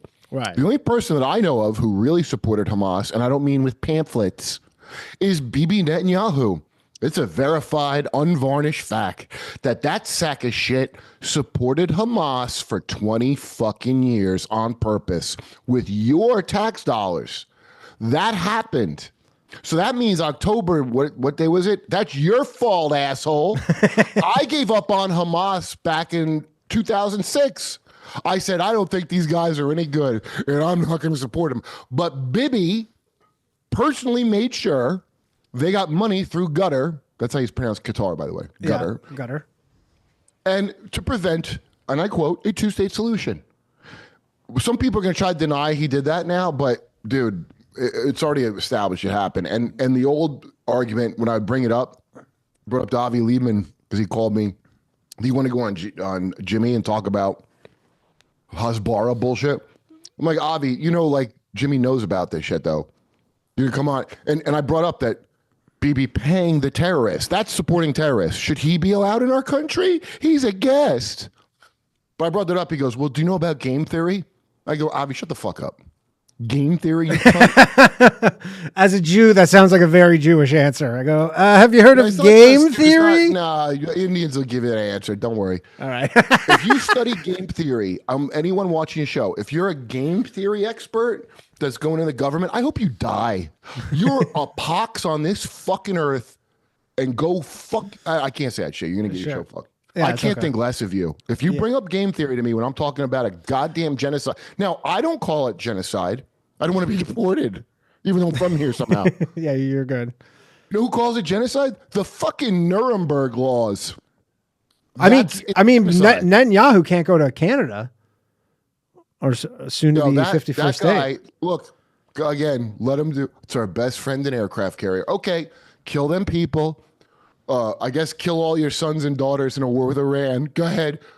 I don't ever want to hear about Vladimir Putin ever again, dipshits. I don't ever want to hear how Putin is bad, because he's a goddamn prince that God put on this earth compared to Bibi fucking Netanyahu, whose real name is like Wilkonsky or some shit, by the way. Yeah. The black Israelites have more claim than Bibi does. What's the your Polish guy from Philly? Yeah. You know DNA tests are illegal in Israel? Did you know that? I did, yeah. Why? I don't know. I don't know. Well, because we'll see you're Polish. I think we all know they're Polish. I mean, Israel's mostly That's full the of thing. Russians. We all do know it. We were politely not saying it, but you had to ban. But you have to ban a DNA test. Why would you have to do that? Yeah, that is interesting. Yo, that shit's for. I'm hardcore anti-Muslim and Arab and prejudiced. The reason I want to make that clear. You think I would listen to Hassan Abi or some shit? No. No. A dirty Turkish nephew? No. I like the Turks. Jews told me.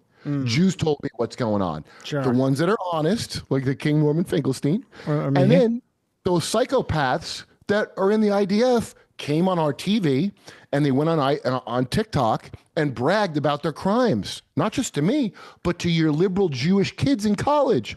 Most of the protesters are Jewish kids, not Arabs. Did you know that? You must have guessed. There was some, I was reading today about some, I think one of the Columbia students or something, because Columbia is like revoking people's degrees, which is like the stupidest thing I've ever heard of in my life. But then this one guy's like, it's kind of insane, isn't it? Well, you're like, what does that have to do? Well, the fact is, you're like, okay, well, I finished my courses. Like, I have my degree.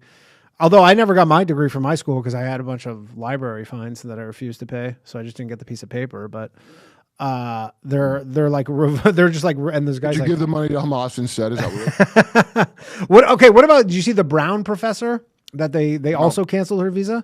So there's a Brown professor today, and we'll get off the Israel topic because I have some other questions, and we're going to open up the phone lines actually. And they're also, because that guy is soft power of England. Now here's a possibility, but I don't know. Yeah. And England is, people think Israel's the top of the pyramid of the fucking. No, it isn't. No, it isn't. Shut up. No, it isn't. But the NATO and European, that's the fucking shadow government deep state right there. Yeah. The Five Eyes countries, okay? Which apparently Canada, they're saying, is going to get kicked out of Five Eyes.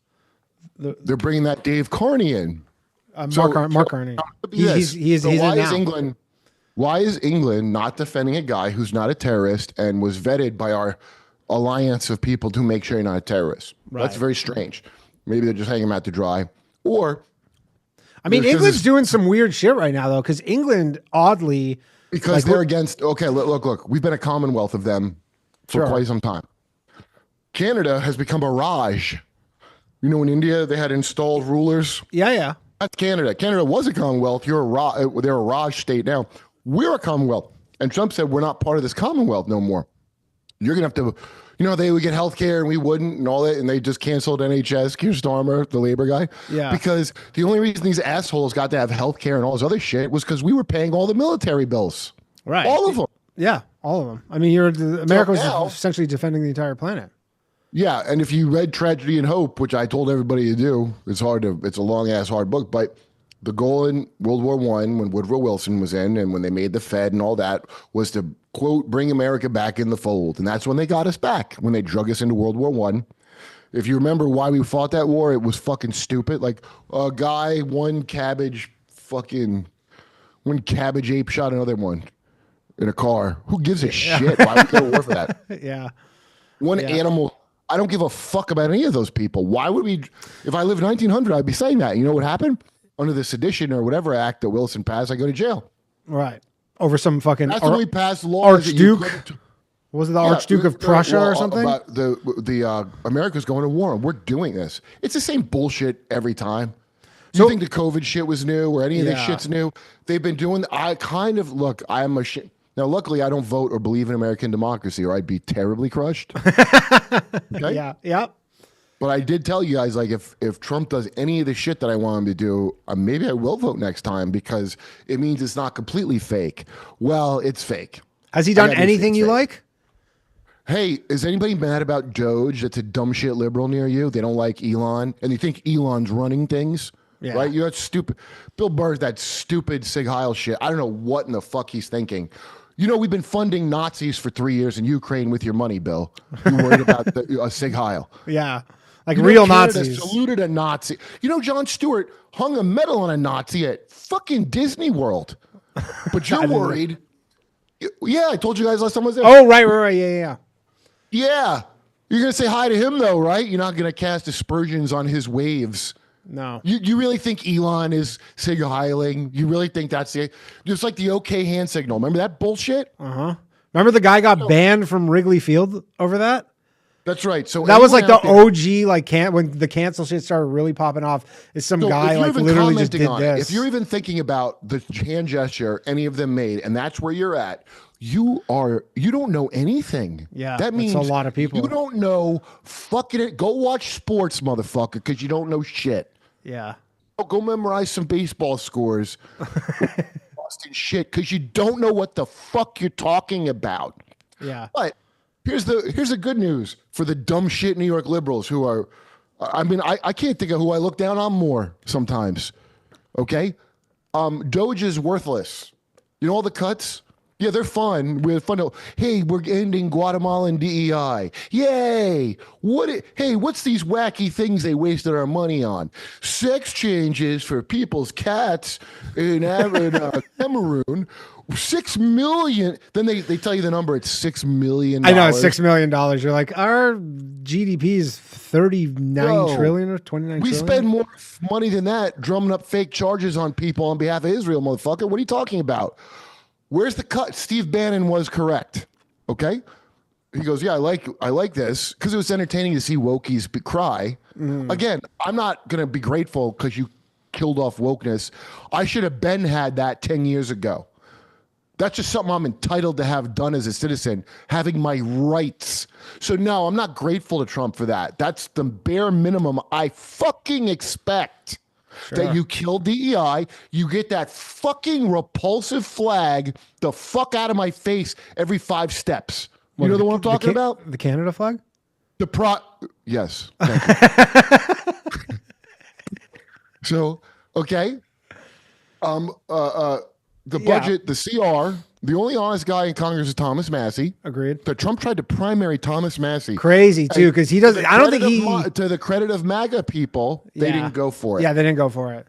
Only the Zionist ones went for it. Yeah. He's the only guy with that. An AIPAC handler. Did you know that? Yeah. Let me ask my AIPAC handler. I'll confirm that with my. I'll ask my AIPAC handler and I'll confirm it with you. I'm offended. I never even had one. I'll connect you guys. Shit.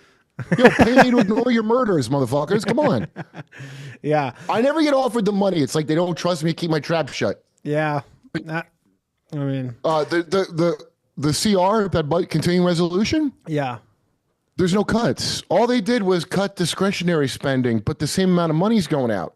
Right. Do you understand that? Well, it seems like, from what I understand, the budget, the money spent for the first 2 months of this year from last year actually went up. It's going up $6 billion. Yeah. For the Pentagon. So, no, remember Trump's talking about cutting the military in half? The spending? Yeah. Remember that? Yeah. Oh, man, that sounded like music, sweet music. About goddamn time you cut into those fucking murderous satanic fucks money. No, we're adding $6 billion. We're going to take those resources out of Ukraine and we're going to fully concentrate on the Middle Eastern Greater Israel Project because they want their borders to be with Turkey. So that means we're going to divvy up Syria with them, and Turkey wants part of Syria. Assad, anyone from Syria wanted Assad. Yeah, okay. they did want Assad. That is a big misunderstanding that people have, where they're like, because they were like the butcher and all that stuff. You're like, no, they liked him. No, that's all bullshit. And by the way, that's the thing when I watch, like, I hate to like keep singling out Jeremy from the quartering because, you know, it's funny. The dude, he's just in my feed a lot. And the dude has his team that edits his videos, I think does a great job. I'll see the thumbnail. I go, oh, I want to know about this story. Yeah, great thumbnails. Then the beginning, sometimes will be a really funny intro that his guy edited, where they digitally switch somebody's head and make like a meme. Great. So far, so good. Then Jeremy's big, round, dumb fucking face comes on and interrupts the whole thing to tell me about coffee brand coffee. Have you had it? The drop ship coffee. Yeah. Yeah. That's his brand, coffee brand. Coffee his brand face coffee. is like face brand face. He sucks.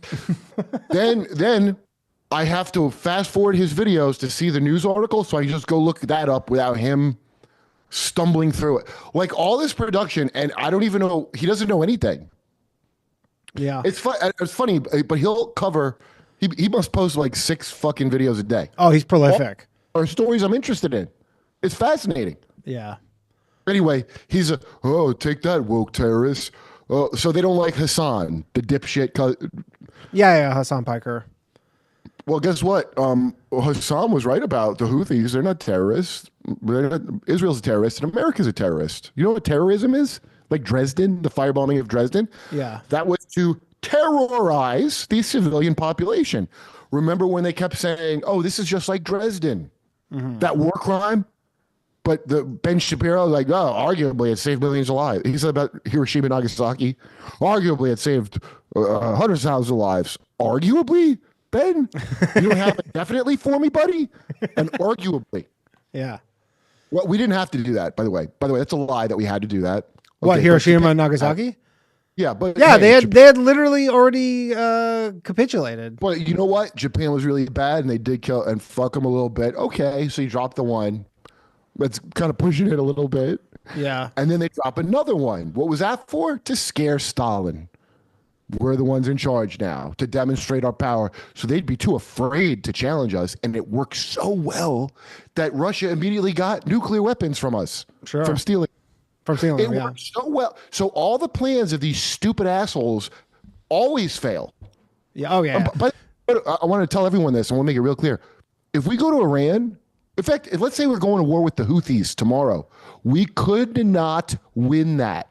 Oh, Iran, we could not win. We couldn't win a war with, you know, the war we had with Iraq? You know who won that war?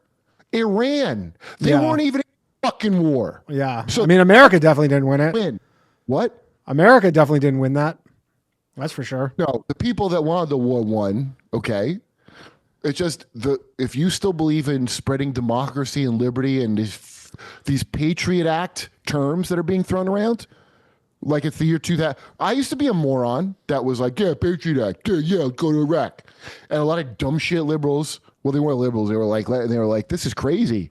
And I was like, shut up, 9/11. That's me, an idiot. Yeah. And then in 20 years, it dawned on me it was a scam. And it's not dawned on you when the same guys work on the clock, Bibi Netten, Polish Yahoo, is on the clock for both incidents. That's odd.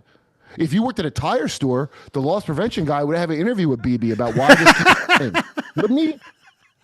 Yeah. So he's one of the lowest pieces of shit that's ever lived on this planet. Putin is a saint compared to him. Putin's a saint compared to Obama. He's a saint compared to Barack, fucking not born here, wife's a man Obama. And by the way, I don't think he's born here now. Really? You're full on birtherism or whatever it's called? I'm with DeSantis on it. Did you see the video of the graphics guy looking at the official government website? No. And left the Photoshop artifacts in Obama's fake birth certificate they posted on the official. No way, really? Yeah, dude, it's amazing when you watch it, because the guy like me is like, shut up, he was born. You're watching someone who thinks Obama's born here. Barack Hussein Obama was not born in America? And, well, I think it's unlikely after I watch what his birth certificate. Why would you have to fake that? Yeah. Why would you put up a fake and leave the Photoshop artifacts, the layering to make the fake thing? Right. It was fake. So Trump was actually right about that. By the way, Obama was a terrible, awful president. And I'm talking about during the Biden administration as well. Yeah. Okay? I didn't know he was. That was I the mean, guy he was. Yeah, he was the president. Hey, here's my shirt, Operation Timber Sycamore. Sycamore. That's where we took over. I'm doing a charity called Shirts for Kurt. Yeah. Sent them to the mothership in Austin. I need one that says the Hannibal Directive, so it looks like Metallica. Yeah, you know the Hannibal Directive, right? Of course. I'm If actually they take a hostage. We kill the hostage. That's Yeah, Israel. Dude, if I lived in a country and that was their policy, I wouldn't be loyal to that country. They're going to shoot me. And I've covered this since it happened. They've been shooting their own hostages. 2 guys escaped, waving their shirts to show they're not armed, speaking Hebrew. Bam, bam, bam, got shot by the IDF. Yeah, that's their policy. We had this guy who calls in, Joe the lawyer. He's an Orthodox Jew, and he called in. He basically said the explanation for the Hannibal Directive is that they've just had so many hostage situations that just end badly regardless. So then they just, well, we're just killing you. It's cold-blooded. That's why they didn't want the hostages back for so long. Yeah. Oh, you know all the terrible crimes? The SRA. What can I call it? Can I say grape? All the grapes that Hamas did. Yeah. Remember? Uh-huh. And then they chopped the heads off 40 babies. Remember? And then they were hanging babies up on clothesline. Here, I'm going to say the stupid things that aren't true that were blathered by imbeciles. Sure. Yeah, the And we know babies they're not thing was true. nonsense. You know how I know? You could debunk it reading Israeli news. Yeah. Not American news has Hasbara money making you stupid. Their news is more honest than your news. Yeah. Theirs. And also their leaders. From us. Yeah, their leaders are a little more discerning because I remember the dead babies thing. And then Joe Biden just that day was like, there's dead babies. And you're like, no, there's not. Nobody said that. And then Joe Biden said it. And they're just like, okay, well, I guess. The New York Times article about the terrible grapes that happened that dark day, that's all fucking fake. That's a lie. It's already been debunked. I already know it's a fake. Have there not been women come forward saying that they weren't there? No, women they wanted hostages. Here's why they did that. Besides, Bibi wanted them to do it. And besides the idea of telling those kids, no, go ahead, have your rave next to the concentration camp. There shouldn't be a problem. Go ahead. Yeah. And why shouldn't you rave next to a fucking concentration camp? God bless you. It can happen to anybody. And gliders, these guys did all that damage? No. They wanted hostages because Trump or whoever was doing that Abraham Accords, where Saudi Arabia was going to recognize Israel without even addressing it. And had that happen, everyone in Gaza is dead. Yeah. Okay, so they were dead anyway. They were already dead anyway. They wanted to kill them off already a long time ago. So that's why they did that move. As far as the blown up cars and all that carnage, that's the Hannibal Directive. And I already saw that guy that Bibi fired on Israeli TV being asked point blank by Israeli journalists. Did they issue the Hannibal Directive? He goes, it was issued in some places and I'm not sure. Yeah, they did. So guess who did all those killings? The IDF killed their own motherfucking people trying to make sure they weren't taken hostage, which they were anyway. Then they tried to not get the hostages back. By the way, in the beginning, you go back and watch Jimmy Dore show, you can find all of it. We have the clips. I've already seen it. So you're not going to tell me it ain't happened because I seen it, motherfuckers. The hostages said they were treated well. They were treated quite well by Hamas. And then some of them were getting roughed up by the IDF because it's wartime. And in wartime, we will tell any lies we have to, right? I won't. I'll go, fuck you. I won't do that for my country ever. If right is right and wrong is wrong, and I don't care if it hurts the team, suck my dick. That's my policy. Fair enough. Let's take some calls here. We got a bunch of people on the line here waiting to chat with Kurt. I was very aggressive with no one answering back to me. So I no. imagine. Hey, okay.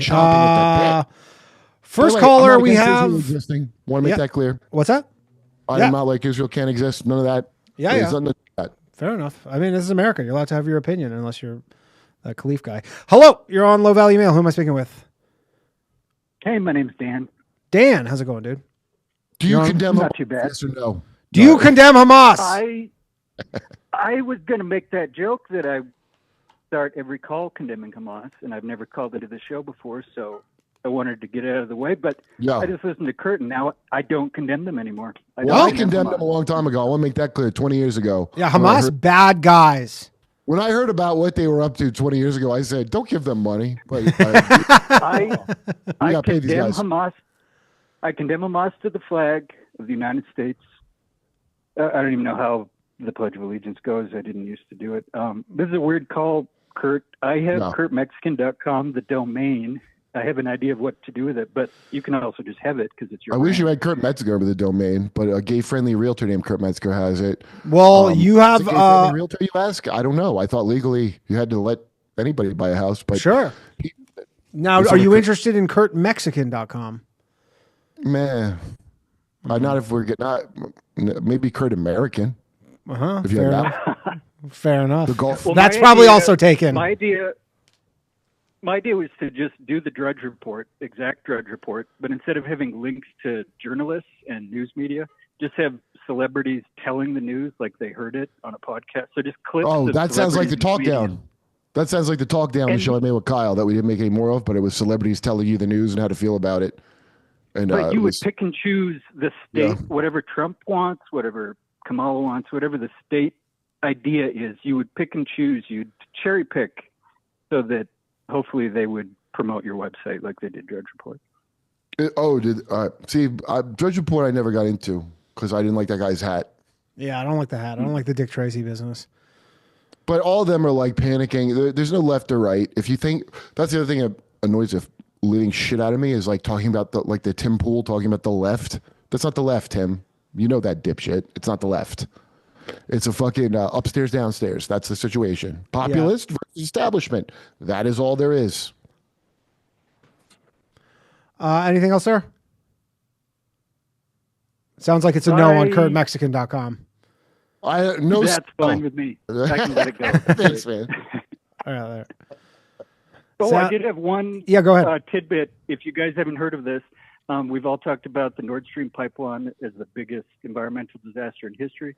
There are people already saying if we bomb the nuclear facilities, the nuclear energy facilities in Iran, it's going to release radiation and other chemicals into the Gulf that will contaminate Dubai, contaminate Saudi Arabia, contaminate all of the big super cities that exist. So win-win is what you're So that's saying. what's on the line. You know what? It's a bad idea all around. By the way, they're not making nuclear weapons, Iran, just so everybody knows. You know what they did instead of that? This is actually pretty smart. They developed their drones to be better than ours. And also, they have hypersonic missiles. You ever hear those? We don't have them. Did you know that? I mean, that is crazy that America is actually behind So Iran much like our on- healthcare and our education, Yeah.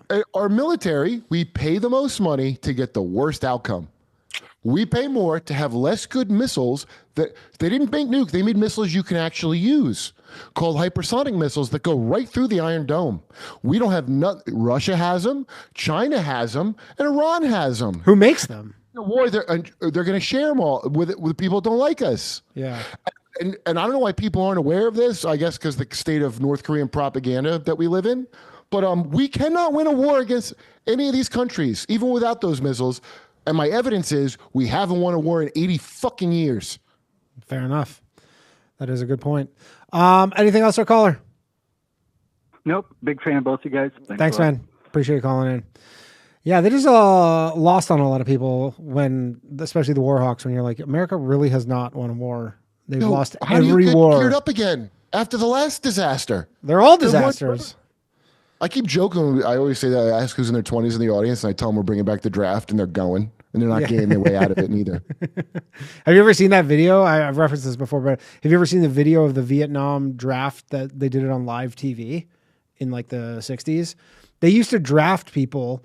It literally was like a game show. Oh, like Powerball? Yeah. Yeah, it was like Powerball, and they picked your birthday, and if your birthday was the first day of like, they just said like they had 365 days of the year, and if your day was No one like, has any concept of what that was like, and that's why the CIA had to make the hippie movement into smelly, dirty. Well, the people that didn't want to have war used to Yeah. wear suits, and then we got LSD and the hippie shit that was all the sons and daughters of military people, Yeah. psyops people. Jim Morrison from the Doors, his dad is the one that helped cause the false flag that made us go in Vietnam. If you go back in our history, there's a guy named Steve Clausen. We played a video on Jimmy. It's an old speech, and he's giving a speech. It looks like it's early to. How do we get to war in Iran? And then how do we get to? You Get understand? to. Yeah. That's the desired The goal. outcome. Yeah. Okay, this has been the goal for 20 years. Wesley Clark gave a whole speech about the whole goal. It's come. He's not a prophet. They had a plan. How do we get to? And then he lists all the wars we were in, and going back to the Civil War, dude. Going back to the Civil War, and I think one war before it, Steve Clausen. If you look up the video, whoever's watching, we have false flag. Every war we've done has had a false flag attack.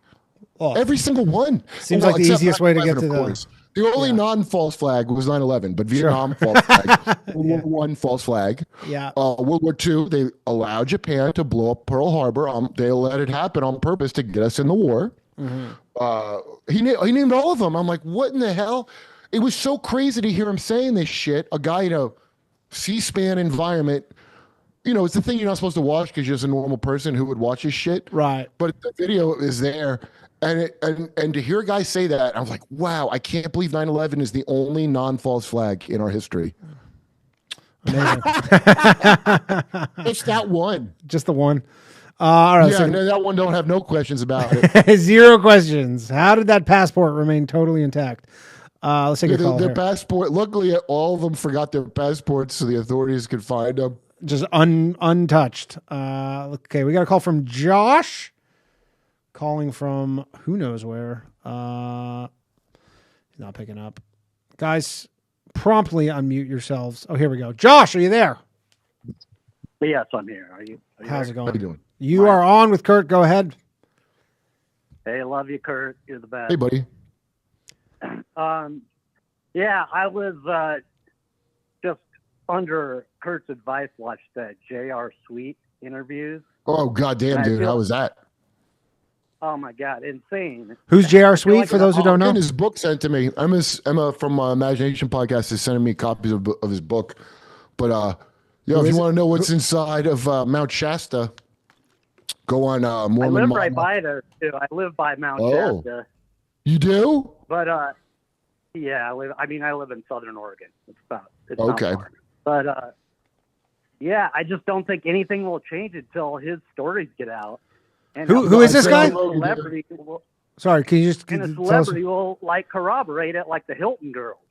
Can you tell us who he is? J.R. J.R. Sweet was this well-to-do Mormon family kid from Idaho who got picked for MK Monarch, the CIA, to be a CIA kid, they would call him, or a chosen one. Sure. These came from good families to be put through MK programming in the worst possible way. And he was a slave of Robert Byrd, among other people. The senator, remember the Klan senator? Yeah.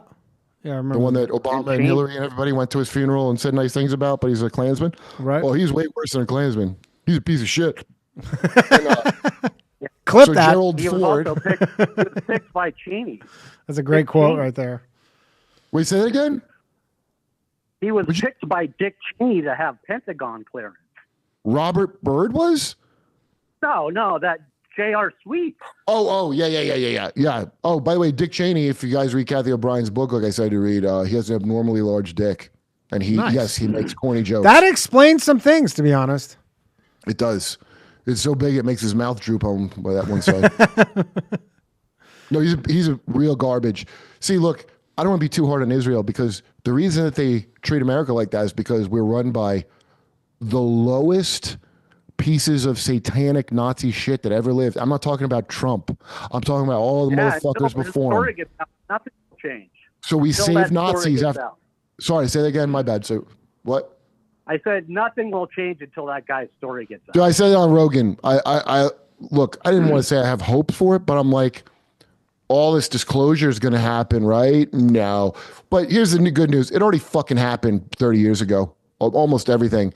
The spaceship men and everything. You can find the information. It's all been leaked.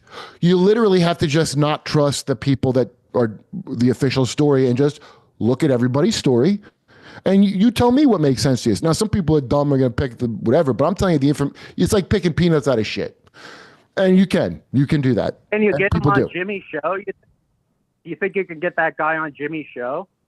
Maybe, but Jimmy doesn't go. Look, Jimmy will like. We had one segment we did one time because Colonel McGregor was it was him and Kathy O'Brien at some summit, And Colonel McGregor, who's always reliable, always. So Jimmy, I go far out with what I say is going on, and Jimmy don't go there with me because I don't know if he could like handle integrating that into his reality, the shit that you read on J.R. Sweet's thing, you know? But McGregor was talking about how they had kids programmed under Disneyland in L.A. for the thing. That's what happened to J.R. Sweet. They would take him. Under Disneyland? Yeah. Yeah. Yeah, but and he they'd would take get him. fucking sued. He would get sued by like Disney, every celebrity, if it wasn't true. I mean, it's crazy. Well, not necessarily, but let me tell you why I know it's true. Out of him. When Kathy O'Brien testified about Monarch to Congress in the 90s, I was a kid. I saw it in the Wall Street Journal. I remember I was going to school and I read this thing. This woman claimed to have been a sex slave of Poppy Bush and Reagan and Cheney and all them. And they did mind control MK Ultra. I didn't know what that was at the time because I was young. And it sounded insane.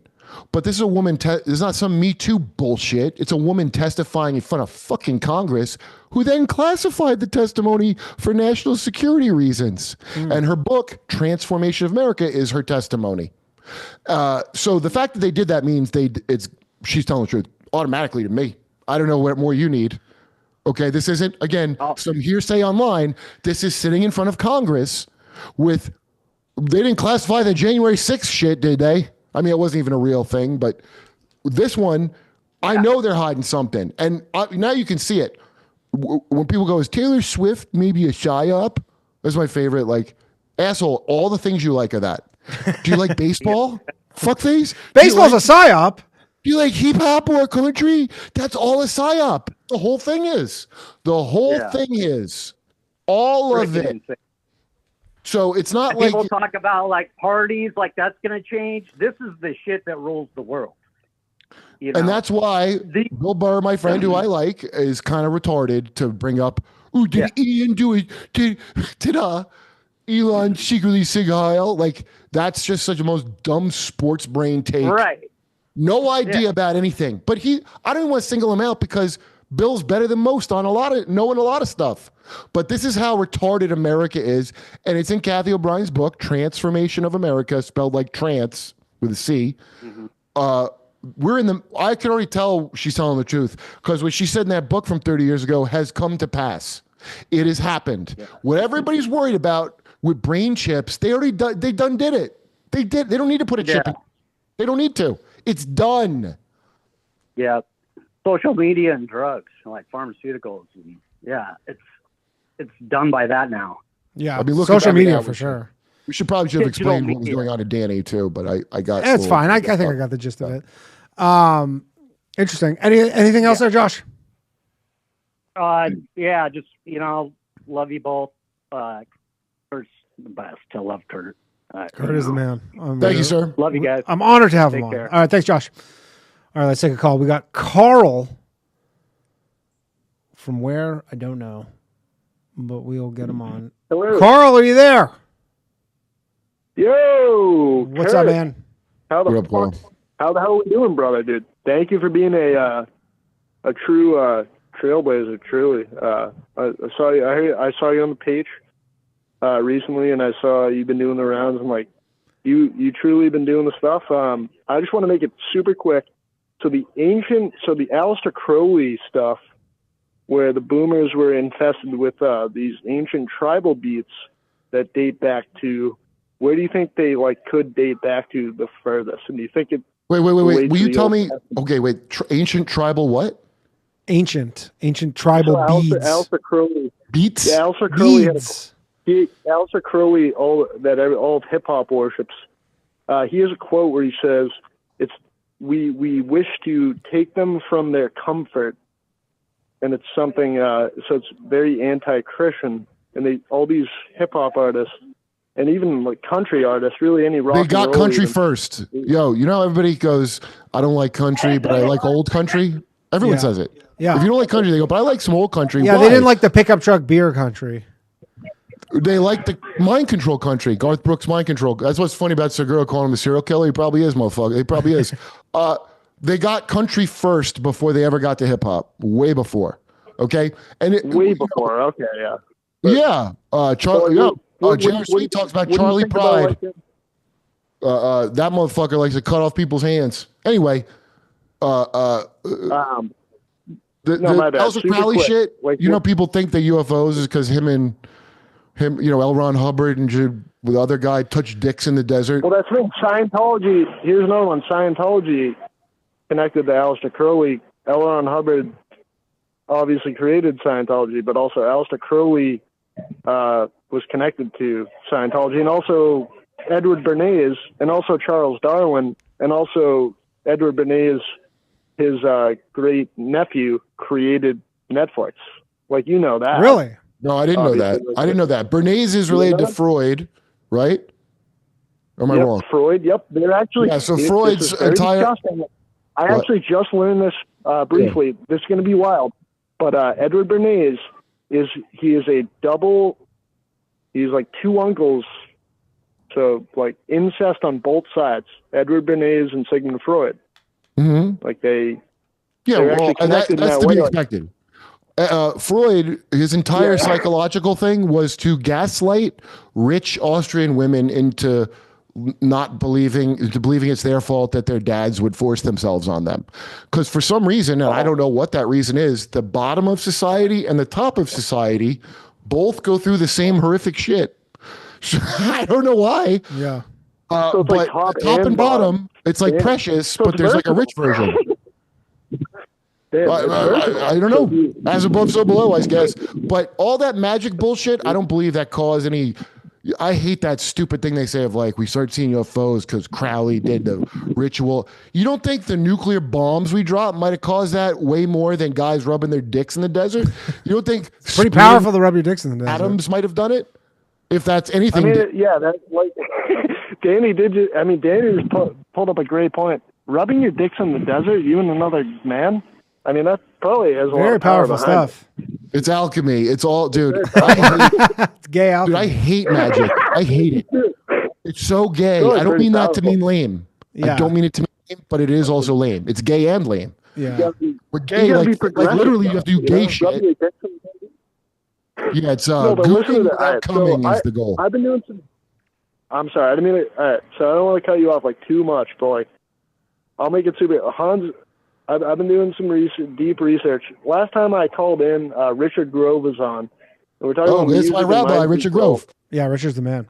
Yeah, so the music and mind control stuff that he did research on, well, he did research with Jan Irvin way back in like 2011. And I think your viewers should watch that. If you want to get to the grit Grand of, Theft World podcast, Richard Yeah. Grove. Yeah, he was on like he has a map of the whole thing. Yeah, he was on like 3 weeks ago or something. Also unauthorized.tv, I think, is where, or uncensored.tv is where you can get like Richard Grove's like old stuff. Because one of the guys that he used to do podcasts with got kicked off Joe Rogan's podcast because he was uncovering some stuff about the CIA.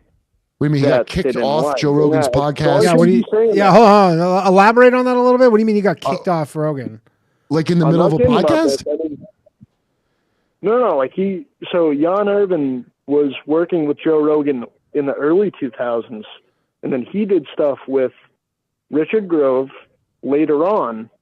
But Jan Irvin got kicked out of academia because he was doing these elaborate essays, this deep research. Not He was going kicked out back of knowing Rogan. I thought like you're like okay. I didn't understand you. Oh, I'm sorry. no. Yeah, he didn't get excommunicated from.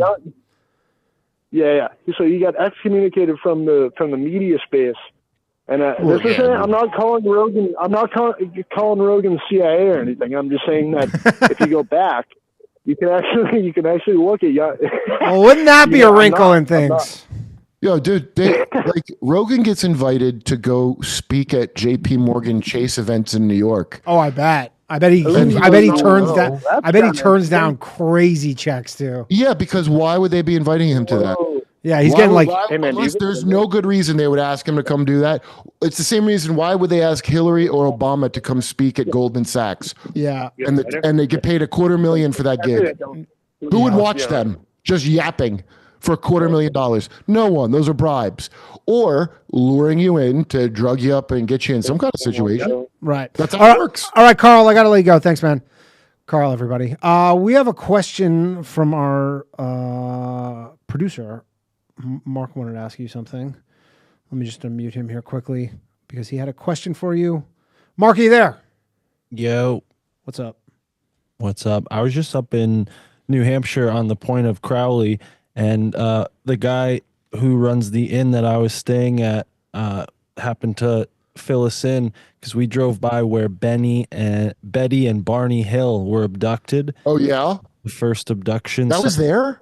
I didn't in know New that. Hampshire. Yep. Really weird on a really kind of foggy mountain road, which just kind of popped out of nowhere. But we went back to the inn and told him about it. And he's like, oh, Aleister Crowley stayed out in this part of the country when he was here doing some kind of ritual. And what that comes to mind for me is not necessarily like, oh, he summoned the aliens or whatnot. But I think, with his occult prowess, he was kind of setting the stage for the propaganda that we get now about the military and aliens. But that's not my question, just a comment on It's interesting. Talking about. My question is, what do you think about the homunculus and that shit I was telling you about? Because I haven't finished watching it, though, but I watch that channel. I've seen. I say it's a kid, but I don't know. It's probably an adult. He just has a young voice. But what's interesting is that whole channel got really popular along with the whole Tartaria. Oh, Retardia? So yeah, I wanted to ask you what you think of that. Retardia is really retarded. Really connected to all the shit that's been going on in the 8 years. Okay, well, everybody has different programs.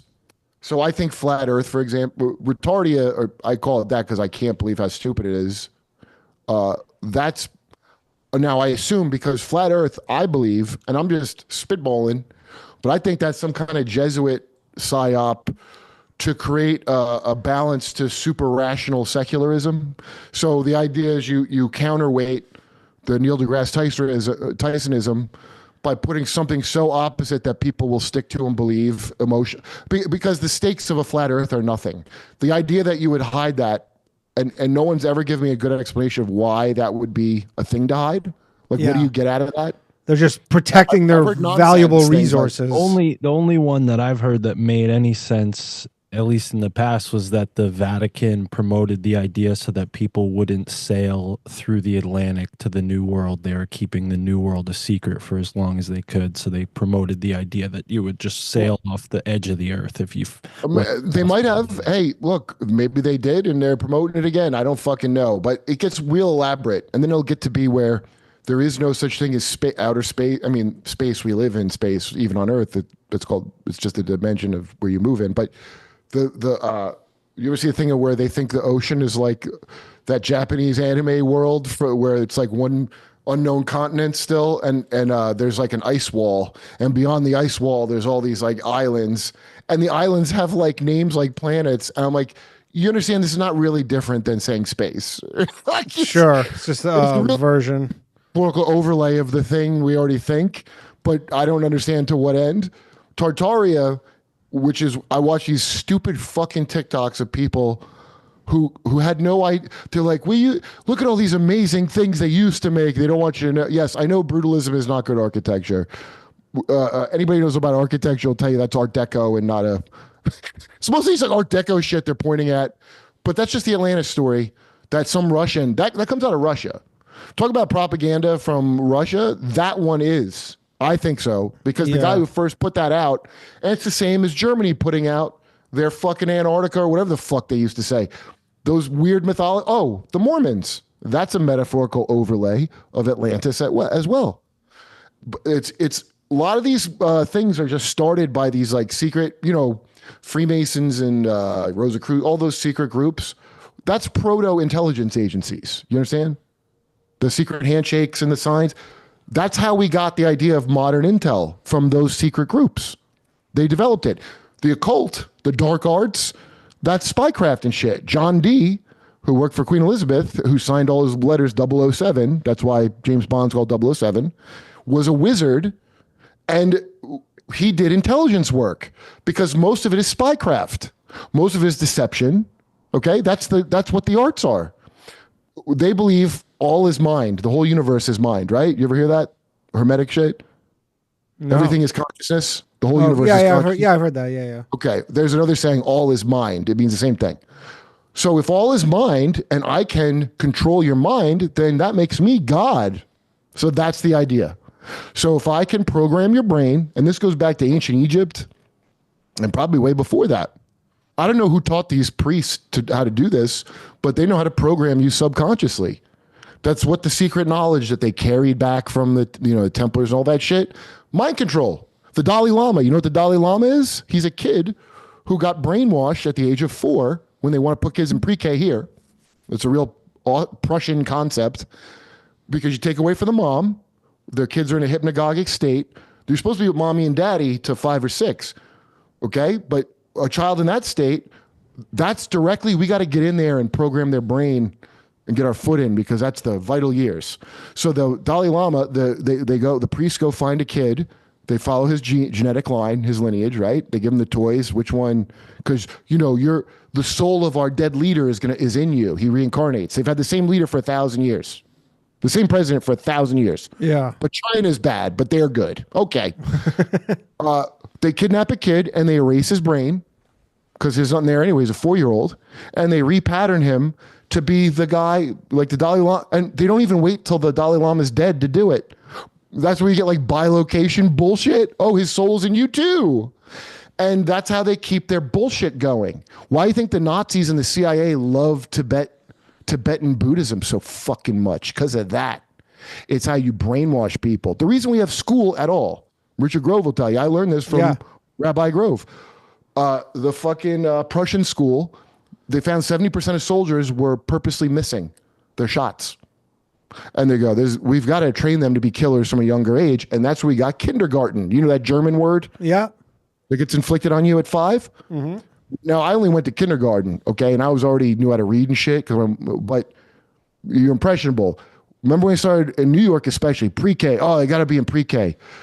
Statistics show kids have better outcomes if they're put in pre-K. What? Why? Oh, because they're conditioned earlier to be. Sure. That's 1984 shit. That's our whole schooling. I mean, it literally primes you to be like destroyed 100%. Have a 100%. 9-to-5 job, essentially. What? I said school basically primes you to just like join the rat race and have like right. It was originally a 9-to-5 job. Yes, and they said it explicitly. We don't want doctors and this and that. You're peasants. What we want is more people in a factory. And so they condition you with bells and all that bullshit like you're in a prison or a factory. And that's what they did. And it has always been under the control of some psychopath oligarch, all education. Bill Gates and Common Core is not new. Rockefeller did it first. Carnegie and all them. Yeah. These motherfuckers from the serpent race, that's not my word. They call it that, the serpent. I don't know what the fuck that means. Yeah. Weird term. Serpent versus eagle is the imagery. I like to call it pervert versus fascist. That's the eternal struggle of history of the perverts fighting the fascists. It's correctly summed up in Animal House, I think, really sums up our whole deep pervert state. versus fascist is pretty well said. There's a lot of revolving door action too, like big pharma regulator, And so Egypt, the priest class, they're all corrupt. They would inbreed these royals like dogs and tell them they're God. They inbreed them and tell them they're God, right? And they tie up their whole day with preparing for the afterlife.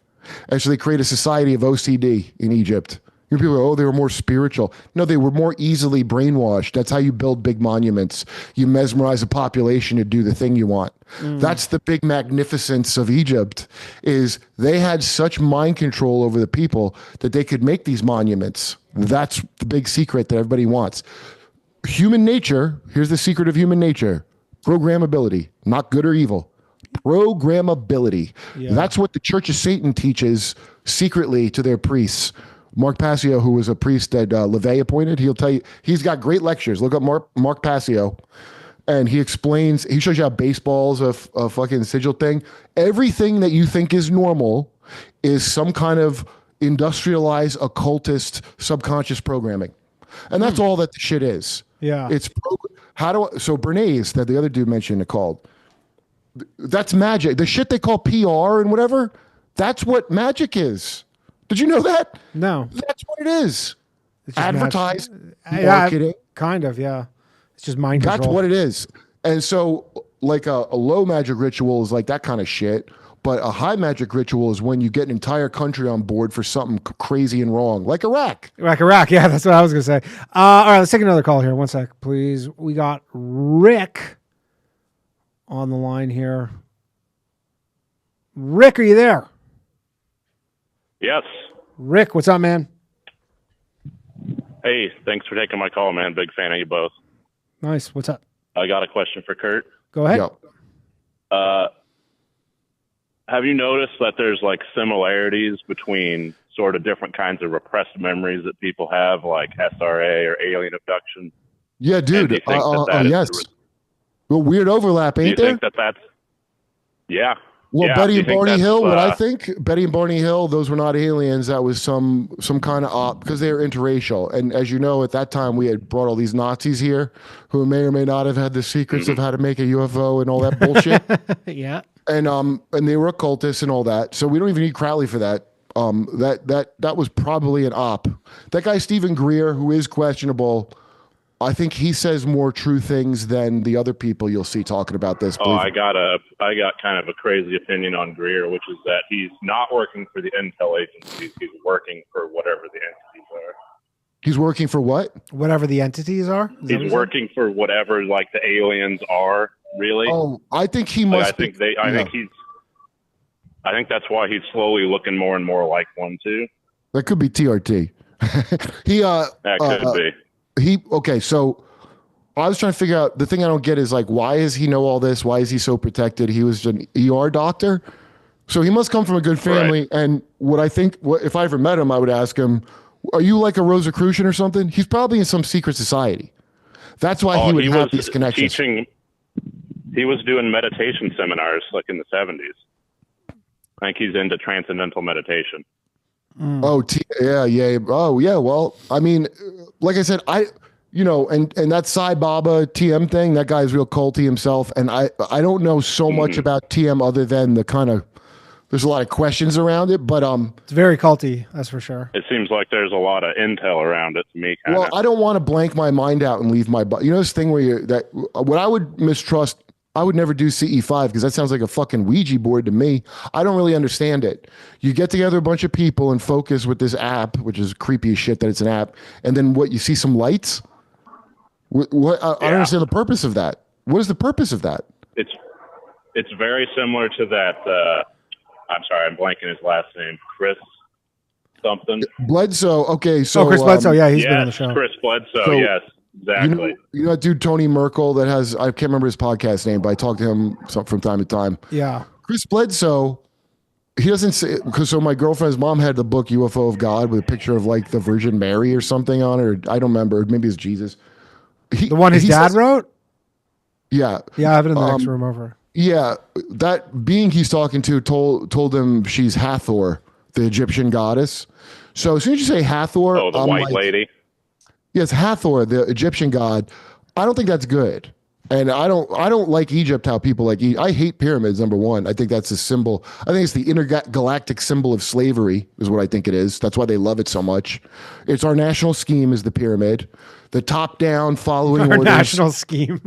Yeah, it's on the dollar. It's on the fucking dollar. Yeah. A pyramid. But why they call it that? Because it's the most stable scheme you can do, I guess. I guess. And that's time tested. Yeah. So yeah, I find that real questionable too. Here's what I think at the end of the day, because you see these two narratives, right? It's Nephilim posing as aliens, and it's aliens. It's the Bible demons. No, it's aliens. All this shit comes off to me like a focus group when I used to write for shit. Like God got sick of us. Some people want the religious explanation, and some people want the sciencey. Like how George Lucas God sold us to Disney reality, and they're now marketing what ending you like better is how it comes off to me. And that overlap with this SR8 and I make a joke about it because the alien stuff, they kidnap you, they sexually assault you, right? They call it probing, but you wouldn't call it a probing if Puerto Ricans did it, would you? Just call that a good time. Yeah, then they tell you don't pollute, right? Or they go, hey, the environment, nuclear weapons are bad. And you're like, oh, thanks for kidnapping me and violating me sexually and telling me nukes are bad. Why would you pick me? And when we have a president who you can thumb his asshole and tell him that because he controls that. Dickhead, Greta Thunberg aliens. Why would you do that? Then they make you forget, by the way. So you have to spend out of pocket for hypnosis to remember their message of environmentalism. And then the SRA stuff, same thing. Some horrible experiences, some sexual assault, followed by erased memory. What the hell's going on? Right, that's what I'm saying. I don't know. Do you think that's I just really the don't. government, like, sticking memories in their head when they're done doing whatever they do to them to make them be able to dissociate and stuff, to be like... Kathy O'Brien said they subject. had shit that could. Bush had a thing. They had because their technology, just our government, not the shadow government above America, our government. Their tech is like 60 years ahead of us at all times. But you know that. That's they had laptops in the 70s, but they're very expensive. So by the time you get it, it's cheap to produce. That's not far out. That's just what it is. Right. But they had shit that they could make themselves look like lizard people. He had a hologram thing set up that he could click and have a lizard form, and it was fake because they had done research that people have a primal fear of lizards and shit. That's what that is. Now, I don't know if there was real reptilians teaching them that, but that was and they were talking about that in the 90s. So, yeah, and Kathy O'Brien, when she's getting brainwashed, she'll go, we came from another dimension. Madeleine Albright was in on it. Dude, the people in on it, it's frightening. And it's all to like have who a I would one think. world government. What do you think the rules-based order is? That's the New World Order. The thing that Poppy Bush would talk about that I used to not pay attention to, but now that I think about it, it's kind of fucking weird, isn't it? Yeah. All these countries. Yeah. I mean, what do you make of with this one world government? Because I was actually thinking about this because obviously Trump has some little imperialistic plans at the moment. Do you think there's any chance? That's the fight. Ukraine is a metaphor for globalism working out. That's why it's so important to these cunts, is because the one world order that they've been working at, that they did all these evil crimes and traffic children. And I have no idea how Israel fits into it. I'll tell you, actually I had a friend text me this, so I'll tell you, there's someone with firsthand knowledge of it. And I'm going to tell you, and I still, okay. Yeah. Here, because I was asking, because you don't, like I said, I don't think Israel's the end all be all of bad, and I'm not anti-Semitic. By the way, Arabs are Semitic, just so everybody knows. That counts for Arabs too, the word. It's not genetic, it's a language grouping. Sure. Wait. I'll tell you the thing. Okay.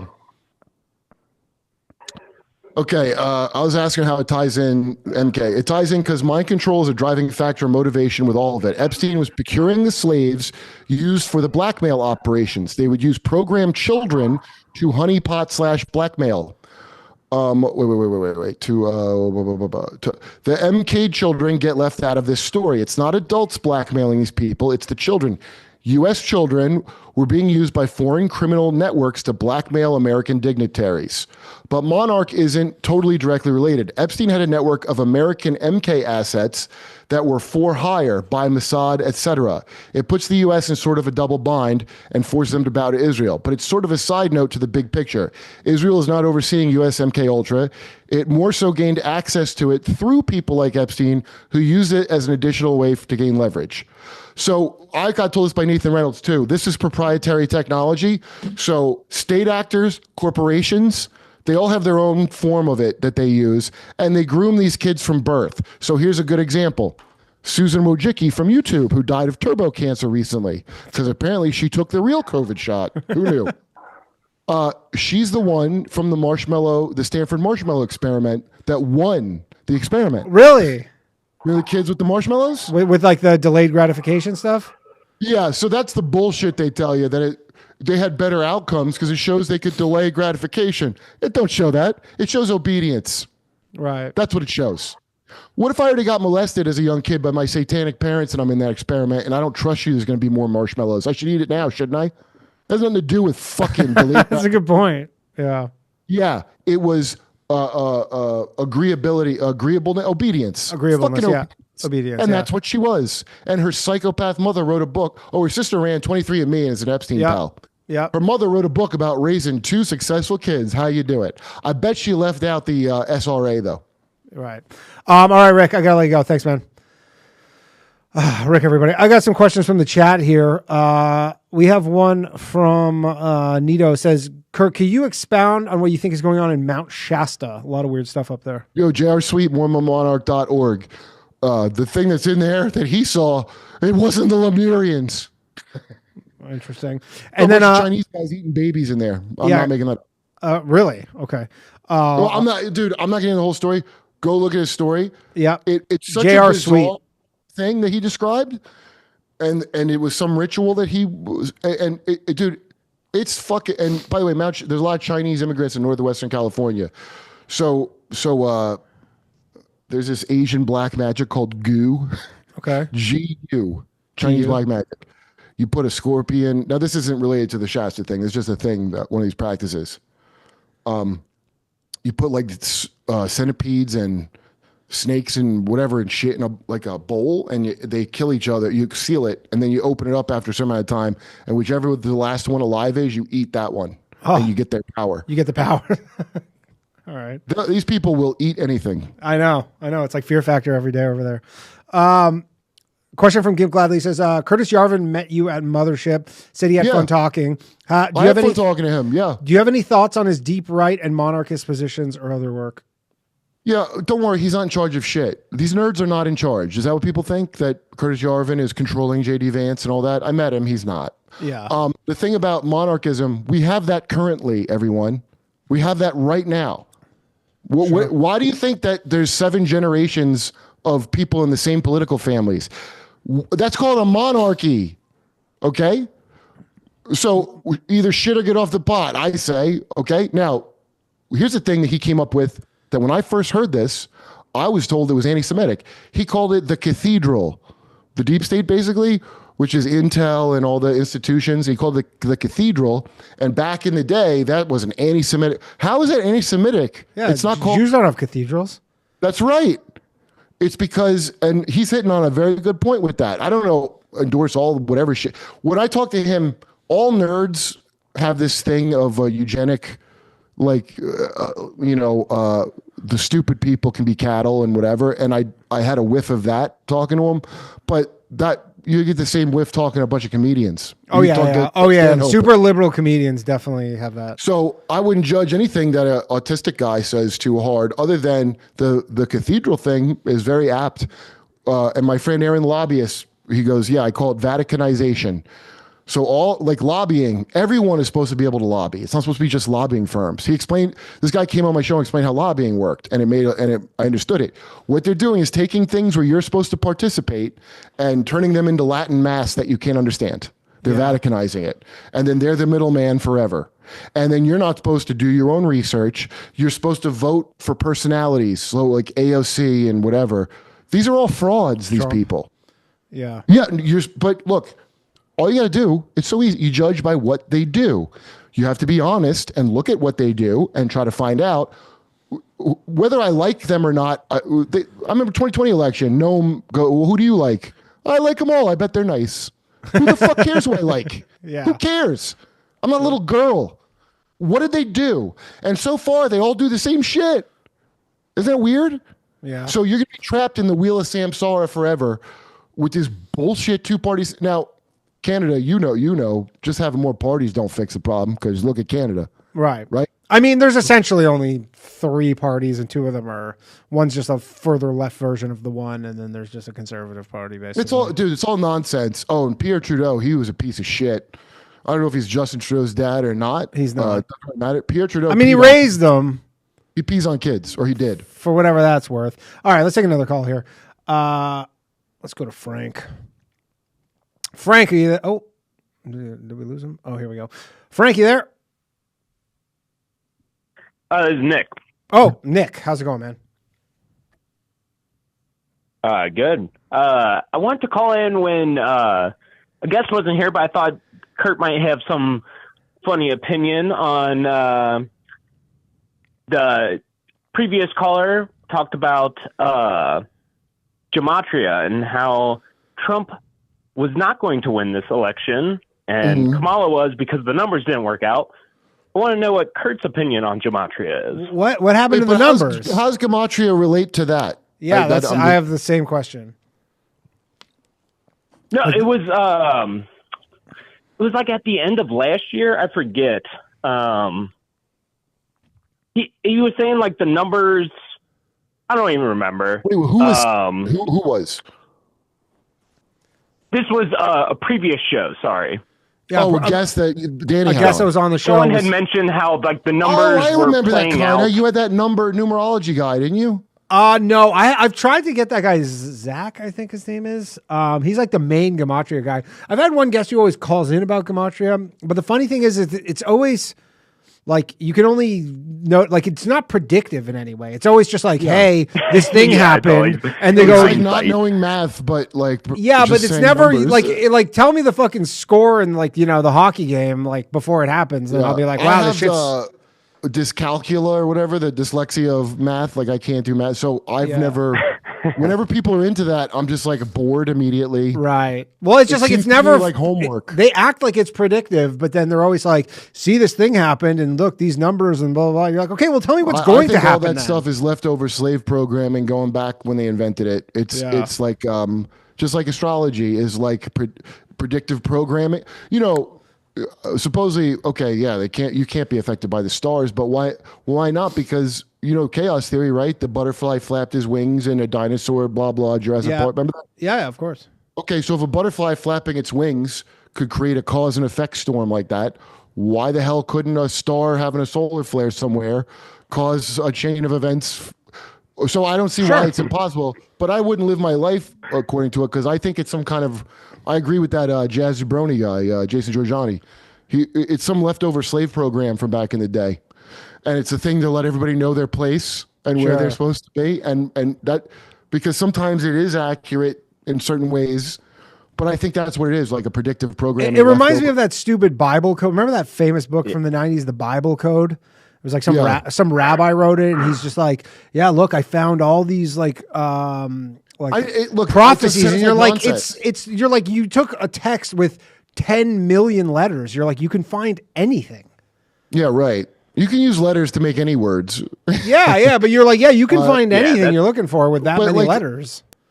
There is a thing called steganography, which is where you hide coded messages and stuff, and a lot of stuff is steganography.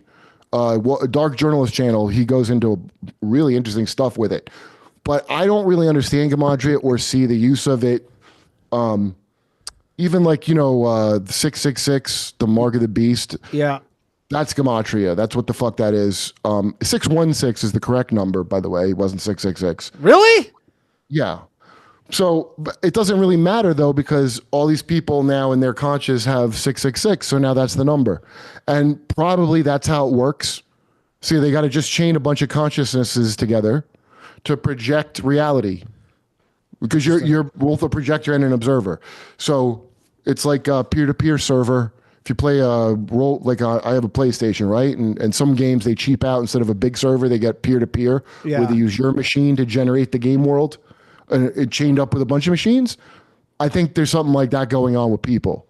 They got to chain a bunch of us together to project a certain reality. They do that through baseball games, large concert events, things that focus your attention, right? And then that can become reality. That's just me talking out of my ass with no gematria. I'm not a scientist. So. No, but that's exactly what I was thinking. Like, so also I had a fallback thing just because I thought you had a funny comment on that. But what's your thoughts on Harley Pasternak? Oh, the guy. Do you have any thoughts on that? Okay, so that's Kanye's trainer. And who else? Was he Bieber as well? Yeah, he's a bunch of famous people's trainers. And you know what's he's really like funny? He has a ton of people, he like has Brittany Murphy. So he has, you can go find him, I think either on Instagram or TikTok. He has like a TikTok account or an Instagram account. I don't know if he still does, but he does like cooking videos, but then the comments are turned off. Like he has the comments totally on, like he's like, I'm making like cauliflower soup, and you're like, why are the comments turned off?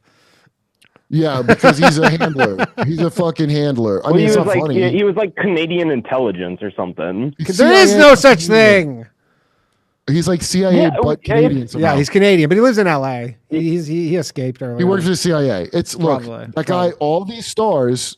What do you think it's a coincidence? They're all fucked up. Yeah, all of them. Like Britney Spears, J.R. Sweet tells what happened to her. She got programmed the hard way. Put it that way. Sure.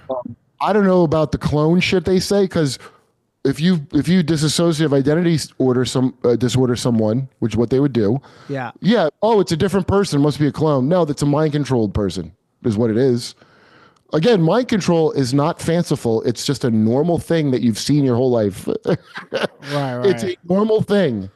It's not. It's like mundane. people are. It's a thing that everyone is essentially susceptible to. It's just the degree to which it's pushed on you. If you become aware of it, you can become less susceptible by a lot, as a matter of fact. And people are becoming aware of it, as a matter of fact. Yeah. It doesn't work forever. I think that goes with like the chaining realities together, like you were mentioning too. I feel like. Yeah, well, I mean, that's part of like the they cultural go, a separate universe. brainwashing. Are there other dimensions? Yeah, their perception, like people are in their bubble. You hear that term? Yeah. Oh, he's in this bubble. That's a separate reality. That's what that is. It's completely dictated by consciousness. If I have Edward Bernays skills of programming, you got a mommy, left, right brain, mommy and daddy, and your subconscious is a kid. And then my goal as your controller is to get mommy and daddy out of the house and stick my dick in your subconscious. That's what that's what kindergarten's for. So most people live in a single parent skull where they're overly masculine or feminine, right? They never want you balanced. Right. They always want you to be overly into one or the other, but you're supposed to it's like 3D glasses, a red and a blue lens to form the image. You need both sides of your brain. It can't just be left brain shit, and it can't just be right brain new age horse shit. You need to combine it thoughtfully. Yin and yang. At it, and what'd you say? Like a yin and yang kind of deal. Yeah, right. And then, but the whole goal, so that way you're getting like the full 5D effect that you should be getting. Most people are not because I'm only a secular materialist. Well, you're using half your brain, genius. Good point. Nick, I gotta let you go. Thanks, man. Nick, everybody, are you cool to hang out for 2 more calls? I know we're going a little longer than I said, but does that work for you? I don't got no shows tonight. Okay, cool. I mean, there's so many calls, but we got one of my favorite callers from. Come on, Chris, pick it up. He might be. Oh, there we go. Chris, are you there? Nice. Howdy, Danny. Good start. Good evening. Good I am in fact here. What's up, buddy? Are you able to hear me, Danny? Yeah, can hear you great. How are you? Oh, that's fantastic news. You know what, Danny? I'm hanging in there. Truth be told, I'm not doing so hot, but I don't want to dwell on negative energy when I'm on a call with the legendary Kurt Metzger, ladies and gentlemen. Now, how can you call this low-value males? He's currently battling a pretty serious opioid addiction. Oh, really? I did Kratom. That's how I did it. Have you tried Kratom, Chris? Yeah, I mean, you name it, I've tried it, Danny. What's crazy is this new product called, are you familiar? If you haven't heard of it, you're going to hear about it soon. It's called 7-0.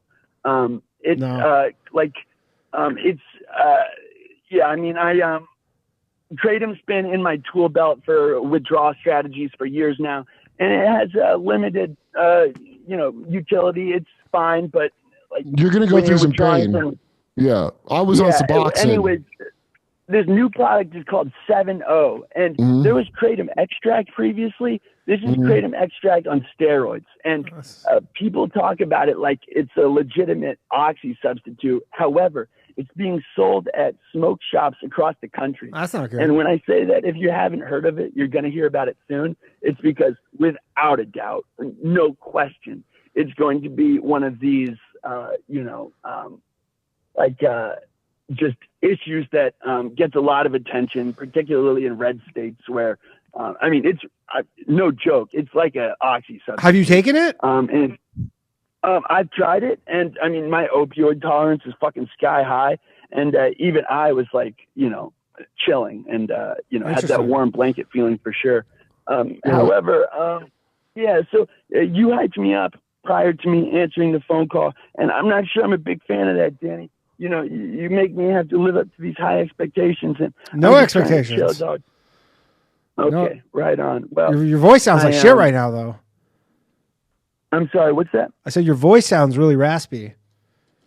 I'm smoking fentanyl right now, Danny. It's not great, man. Jesus Christ. Yeah, you wanna rescind your comment there, Kurt? Fentanyl's where I punched out because I I ran out of oxys and I couldn't get no more. And then I had someone give me a fentanyl patch. And I was like, I couldn't find any safe way to do it. Like, I was like, can I cut it? And I was like, so I had to like, I went to a doctor, I got on Suboxone. And then the withdrawals of Suboxone, I think, are worse than oxys. And I got down to the small. Well, they last so long, the Suboxone withdrawals. I mean, you can't sleep for like a month and a half. Dude, it was so bad. So now now kratom, I thought it was like bath salts. I didn't know what it was. And I was in so fucked. I'm like, all right, I'll just try it. I don't want to go through this Suboxone shit again. And it took the edge off so much. Like, you're still going through pain. I was taking the worst I did with those blues, the 30 milligram oxys, was 8 in a day, which is kind of a lot. I was at the point of like, you should switch to heroin or just stop. So I was like, I don't want to do it no more. Right. You know. And now, if you get heroin, I don't think you can. You got to only get fentanyl. Yeah. Well, it sounds like it. Yeah, it was a long time ago, I guess. A long time ago, but not that long ago. But yeah, go ahead, Chris. Well, it's the fucking way she goes, and you know the fact is, I'm located in a part of the country in the American Southwest. I guess you'd call it that, in Dallas, Texas, where we are blessed in the fact that we are truly. The only part of the country where we can still consistently get a product called BTH, black tar heroin. This beautiful black goose that will completely fuck your life up and steal your soul, quite literally. What that means is, up there, I've just explained this phenomenon to Danny before, but up there in the Northeast, all the H is powder, or at least it used to be. And when it's powder, it's super easy to cut with fent, right? I mean, it's powder. Down here, it's like an actual tar. And it's a little bit more difficult to cut with fent and to conceal it, and to sell it off that way. Sometimes you'll get people, crystallizing Dr. Pepper in a microwave and passing that off as dope, but it's much more difficult to cut it with fent. And well, my illegal alien plugs are just so damn inconsistent that I'm dope sick as hell. And they're not like professional dealers. They use and they also sell. So when they tell you they're going to be 5 minutes, it means 6 hours. And I just can't put up with that. And so as a result, I've been sort of back into a corner where like I'm just speaking out to scary black people who only have fent. And fuck, man, it's not great, dude. Damn, does not sound good. Why don't you just do, what is that 7? I mean, I don't know if that's I don't know what that stuff is because he says it's extracts. He says like an Kratom's extract just a of leaf. He says it's like a kratom extract essentially. It's So just like I don't know if that's good or bad. Like it could be either. It can't be worse than smoking fentanyl, surely. But that's what I'm getting at. Like I would just punch out, man, and fuck, because I did, and I mean, I still, like I said, I went through some pain for sure because I had taken, I don't know, like 4 or 5 years I was on that crap, oxy, and then, but it took the edge off so well, and I'll never, dude, I wouldn't touch a Vicodin ever again. I wouldn't touch none of that shit. The kratom I don't get high from. I take 4 of the capsules at a time, probably 4 times a day now. That's what I take. Yeah.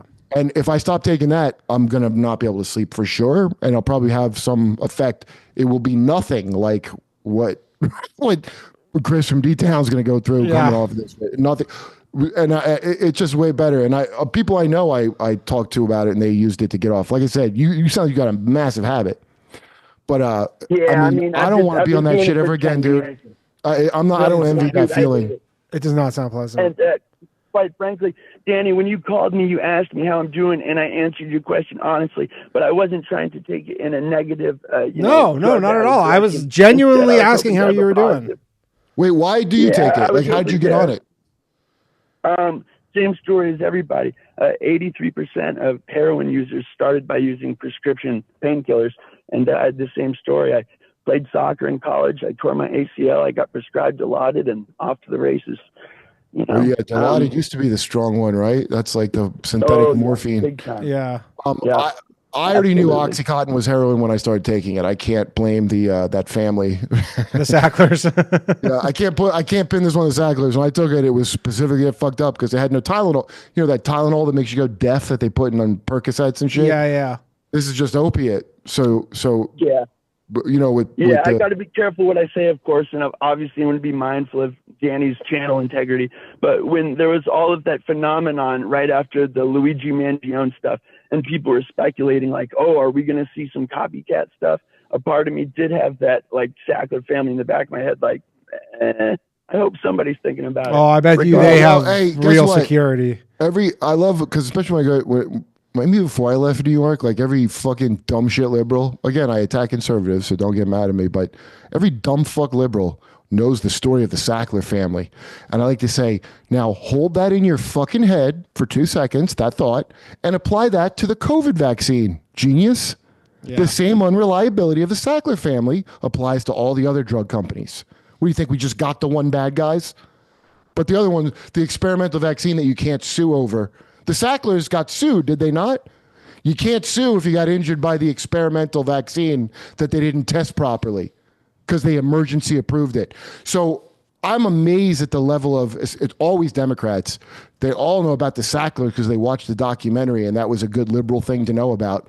They suddenly blank out that Big Pharma is evil when it comes to the mandates. Then they're like, no, that was science. I believe science. But really, no science was done. They just told you to take it and you took it like a bitch. Well, I did. Yeah. Yeah. I got a lot of use out of that comparison, much the same way when they were saying everybody needs to stay inside. But as soon as the Black Lives Matter stuff kicked off, they were like, racism is a public health threat. You need to get outside and protest. Much the same way I had a lot of fun throwing that in the face of libtards. Yeah, that Sackler COVID vaccine comparison, I also got a ton of utility out of. It's just a stupid country, dude. It is. Yeah. It's a stupid place. No, everybody's stupid. I don't know. What can I do? I bet I've been stupid most of my life. Don't be stupid. Yeah, just as what it is. So, Kurt, while I got you, I got just a couple questions for you. Is that cool? Yeah, go ahead. Okay, is God Saad a Mossad agent? Is God Saad? Yeah, I think he admitted that he admit that he was for like a summer or something in Mossad or something? Well, it doesn't have to be a Mossad agent. There's a thing called Hasbara, which is the budget for propaganda that they do to pay. So Michael Rappaport was getting Hasbara money, obviously. Yeah, I didn't get a dime of it. Douglas Murray, you see what a fucking punk ass bitch he is? He's a real NATO shill and a fucking Zion shill. That scumbag.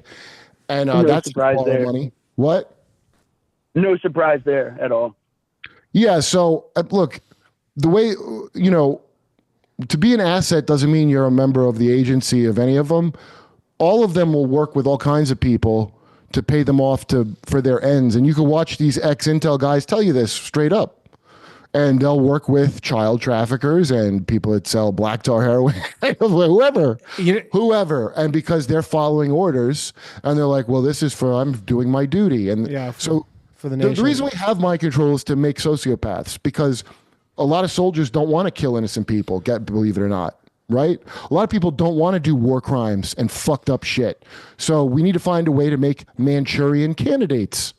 People that do the crime and don't even fucking remember it. That's handy. Saves money on therapy after, don't it? Yeah. You know what's funny enough? In Canada right now, there's a real worry that they think that the U.S. government is going to be paying, I guess, like Canadians to sow like anti-Canada, like pro-annexation propaganda, essentially. They don't have to pay nobody. They're going to do it. From the Canadian callers, from the 6 of them that called in at the top of the show. This is all nonsense. Yeah. Russia didn't have to pay anyone for people to not like Kamala. Yeah. Yeah, exactly. President Wendy Williams wasn't going to work out, guys.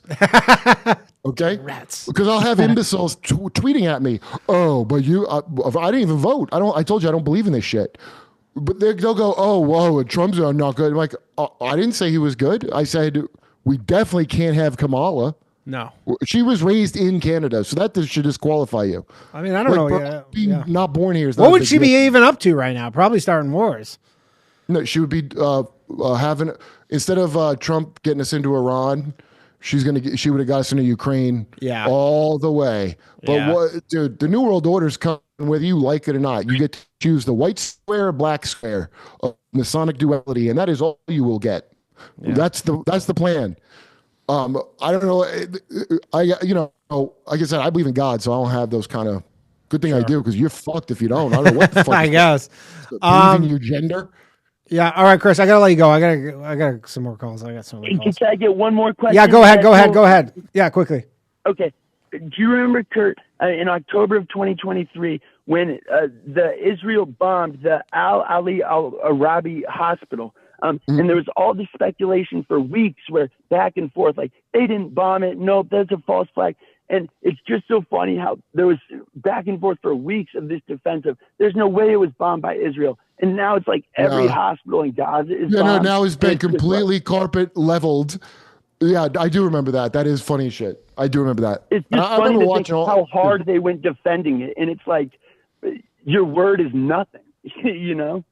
Well, look, it's the same as Alan Dershowitz saying, hey, I work with Mossad, and I don't think they would work with Jeffrey Epstein. And all he said, that? Yeah, and all he's saying is, I was Jeffrey's plug to Mossad. Yeah. That's all he's saying. Brutal. And Danny, who do you have winning the Stanley Cup? Oh, I don't fucking know. Toronto Maple Leafs, of course. Toronto Maple Leafs. I can't. They're plus 1350. Not a good look. But anyways, I appreciate the time. Kurt, you rule. Danny, you're the man. And thanks, I'll catch y'all later. Take it easy. All right. I'm going to try and bang out. We're going to do 2 more calls here because we've gone way over time here. But I appreciate everybody for hanging on here. And if I don't get to you, we'll do a little extra time afterwards just to see what I can get here. Thank you very much again, Kurt, for coming on. You're the man, dude. Mm-hmm. Very appreciated, I'm sure, by all the listeners. Please unmute yourself. Post haste, everybody. Yeah, well, remember I was going to start a podcast called Low Value Males Plural with Dave Lucas, but he's off doing shit in L.A. with Netflix or whatever, so there's no time. So it looks like... It's the next best thing. No, I don't know if it's... You're on Low Value Man. Who are you speaking with? What's up, man? How's it going, buddy? Good. How are you? Pretty good. Kurt, I got a question for you. Yes, sir. Okay, tell me about the old religion. I hear you speak about it all the time, but I'm sure there's stuff you haven't got into. It's a catch-all. The old religion. So people go, "Oh, Satanists," but nobody calls themselves a Satanist. That's the people that are Satanists. That's low-level shit. That's like farm team. That's just to see if you're cool and a psychopath to maybe being something better at best. What these people are part of is something called the old religion, which is what Mark Passio told me they call it, and Nathan Reynolds told me they call it. And Nathan Reynolds' family was in a totally different thing than the thing Mark Passio was in, the Church of Satan. So it means a lot of different things, but it's basically like the old gods, like out of Game of Thrones, or, hey, why do we do the Olympics? I always like to ask. The eugenics festival to gods that we supposedly don't worship anymore. But somebody does, and that's the old religion. There's a bunch of people. You think we're worshiping the old pantheons? Well, I'm not, but not us. Look, it's like Scientology. Take Scientology and understand that's a shadow of a copy of a thing that real power believes in. And the reason I started looking into this shit was because I was trying to figure out what the Xenu of the power elite is. Like, what's their thing? Is it lizard people? Like, what's the thing when you get to go to the tippity top of Bridge to Freedom of whatever, like Skull and Bones? Like, what is the story that you learn? And it's too late for you to turn back now. So when you hear about them learning about Xenu and Scientology, they get the briefcase, like it's top secret, and they go, and it's like you either go, oh, this is stupid, but what am I going to do? I spent hundreds of thousands of dollars to get here, right? And you leave a note. I wanted to know what that was for all these people, and that's what the old religion is, whatever the fuck that is. According to Nathan, do you have any idea? Do you have any idea what that thing is? Amaru is the god of this country, the winged serpent. Yeah, the winged serpent. Yeah, Amerigo Vespucci changed his name after Amaru. His name wasn't Amerigo. We're not named after Amerigo Vespucci. Named after Amaru, that god. It's from the Incas. I think it's Incan. Not mine. And it's the same as Quetzalcoatl. It's all the same fucking shit. Those serpent mounds that are here in America, Nathan Reynolds' ancestors were treasure hunters like Joseph Smith and shit. It was like all the rage back then. Apparently they found something in one of them mounds that gave them some kind of fucking power. And they have, they believe in principalities, like different divisions of the states of the countries are ruled over by a different being. Yeah, principalities. Yeah. Some people think it's the Nephilim. There's a lot of Afghanistan. I know somebody was telling me that, because there's that giant story about Afghanistan, and a guy I just was talking to, I'm not going to say where, but he's a military guy who's doing budgets. He saw top secret things, and I don't even know what to make of this. He goes, yeah, and he didn't tell it to me like he thinks these are real. This is just like a weird ass shit that I saw. They said no one can ever conquer Afghanistan because it's under control of a dragon. What? Really? Yeah. Wasn't Afghanistan where like shit, dude? Wasn't Afghanistan where like there was like those military people who said they saw like some giant in a cave? That was mentioned too, he said, some of that giants, but the main thing is there's some dragon, it's principality. Now, I don't know what the fuck. He didn't tell me that he thinks there's a real dragon. He just told me he saw the thing, and he's like, it was just really weird. He read a page. And that doesn't mean there's a dragon. It could mean it's a code. There's a lot of possibilities. Sure. But it's a thing that people tell me shit, and that's one of the things I've heard. All right. All right, thanks, caller. Do you have another question? Yeah, of course. Yeah, go ahead. I got Kurt here. If human nature is programmability, is there any way we could reprogram some of these people that are messed up right now? You couldn't have reprogrammed me. I would have, dude. When I was Jehovah's Witness, by the way, you could have never showed me. You could have never showed me some evidence that would make me not believe it. Even if you had evidence, I wouldn't have looked at it. The only reason I left it was because the thing they told me is the answer to everything wasn't doing what it's supposed to, and I was dissatisfied.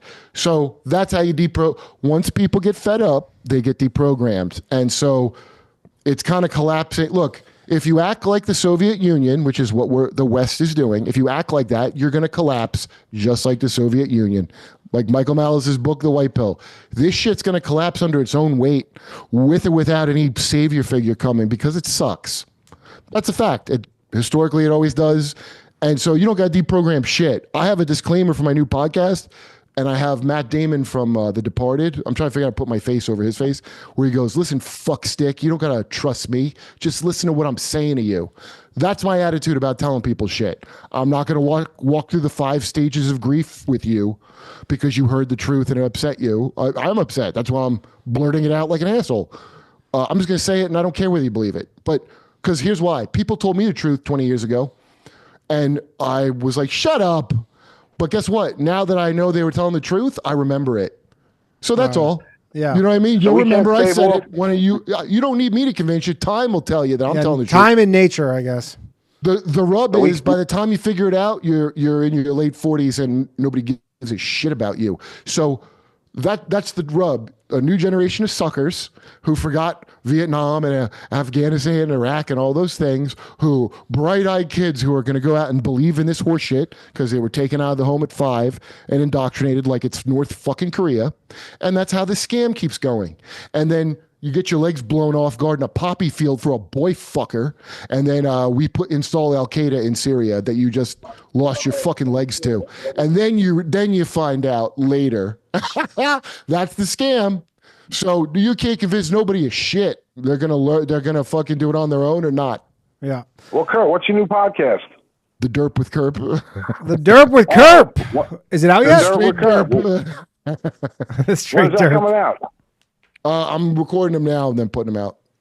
I got to redo a couple because I'm pretty sloppy with it, and I go off on tangents, and I have to actually try to make it good and not just. No, that's what you got to do. You got to go off on tangents. You know, you need a podcast. I'm sure there'll be some of that. Enlighten some of these people. Yeah. There will be. Let's face it. Yeah, there'll be some. So you don't think we could use any of these ancient techniques to maybe bring the people back? Use the same mind control? No, I don't want any of that. I don't want none of that. I want there to just everybody tell the truth all the time. Everybody could just stop lying. You know, that would be awesome. In your life, don't lie. That's all. Just do that. That's good advice. But that would change everything tomorrow. If everybody's like, I'm not lying for my country or for my team or for my business or for anything. I'm just going to tell the truth. Patrice always used to tell the truth. Right? He wasn't always right. He was not always right. He was always honest. And people thought it was crazy. That's how sick of a place we live, that a person that just blurts the truth out is a crazy person to people. Yeah. Well, I know the feeling. He's clear. That's how we're fucked. So you don't have to go kill nobody. You don't got to do nothing except stop fucking lying. There you go. Good advice. How's that? Thank you, Kurt. God bless. Thanks, Danny, man. It was a pleasure. Appreciate it. All right, that was over 2 hours, 3 hours for the show. We're gonna let you go here, Kurt. I appreciate you coming on, man. Dude, you are the man. Dude, when's your podcast coming out? I don't know. As soon as I'm done with it. Yet? All right. People just follow you on Twitter. Yeah, Kurt Metzger on Twitter with a check. Kurt Metzger Comedy on Instagram, on Jimmy Dore Show, and a bunch of podcasts all the time. I'll do any podcast. Yeah, people know where to find you. Thanks so much, man, for coming on, dude. You're honestly the man, and appreciate it so much. And I'll thanks, man. Yeah, it was awesome. All right, bye, guys. That was fun. Thank you very much. Bye, buddy. Kurt Metzger, everybody. Hold on, let me do this. We're gonna. I know we didn't get to all your calls. I apologize. I have to give away a Patreon.com membership. We're gonna go do a little more time here, even though we're already at 3 hours on the world's best call-in show of all time. Is this not the best call-in show that's ever existed? We're gonna take some calls here. I know some of you have been waiting a long time. I apologize. I just could not get to all of you, and a lot of the callers were going long. Let's go to Jared over here.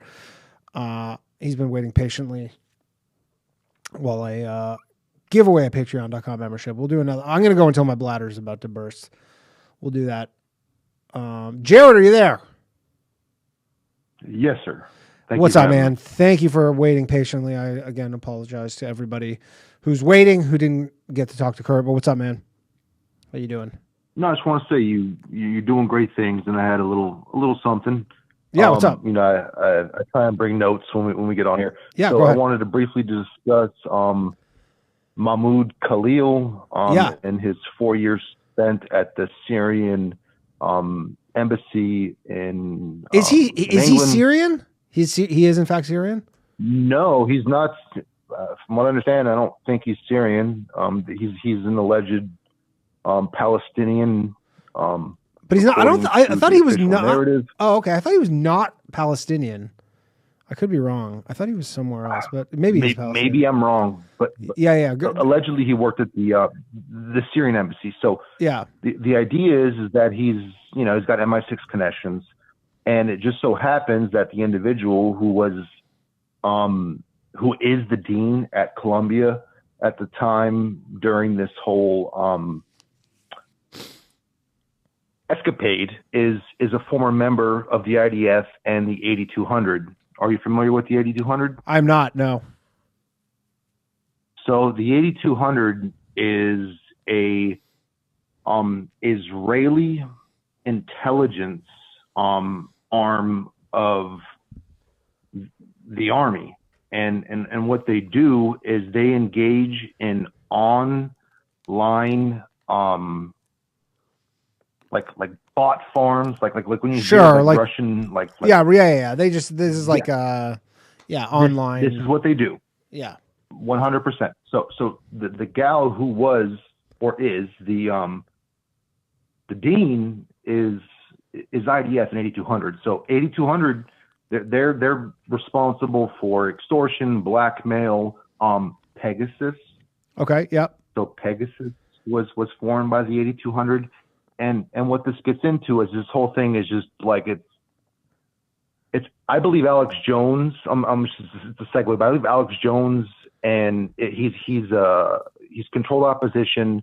The whole Sandy Hook thing was designed to I'm trying not to discredit the movement.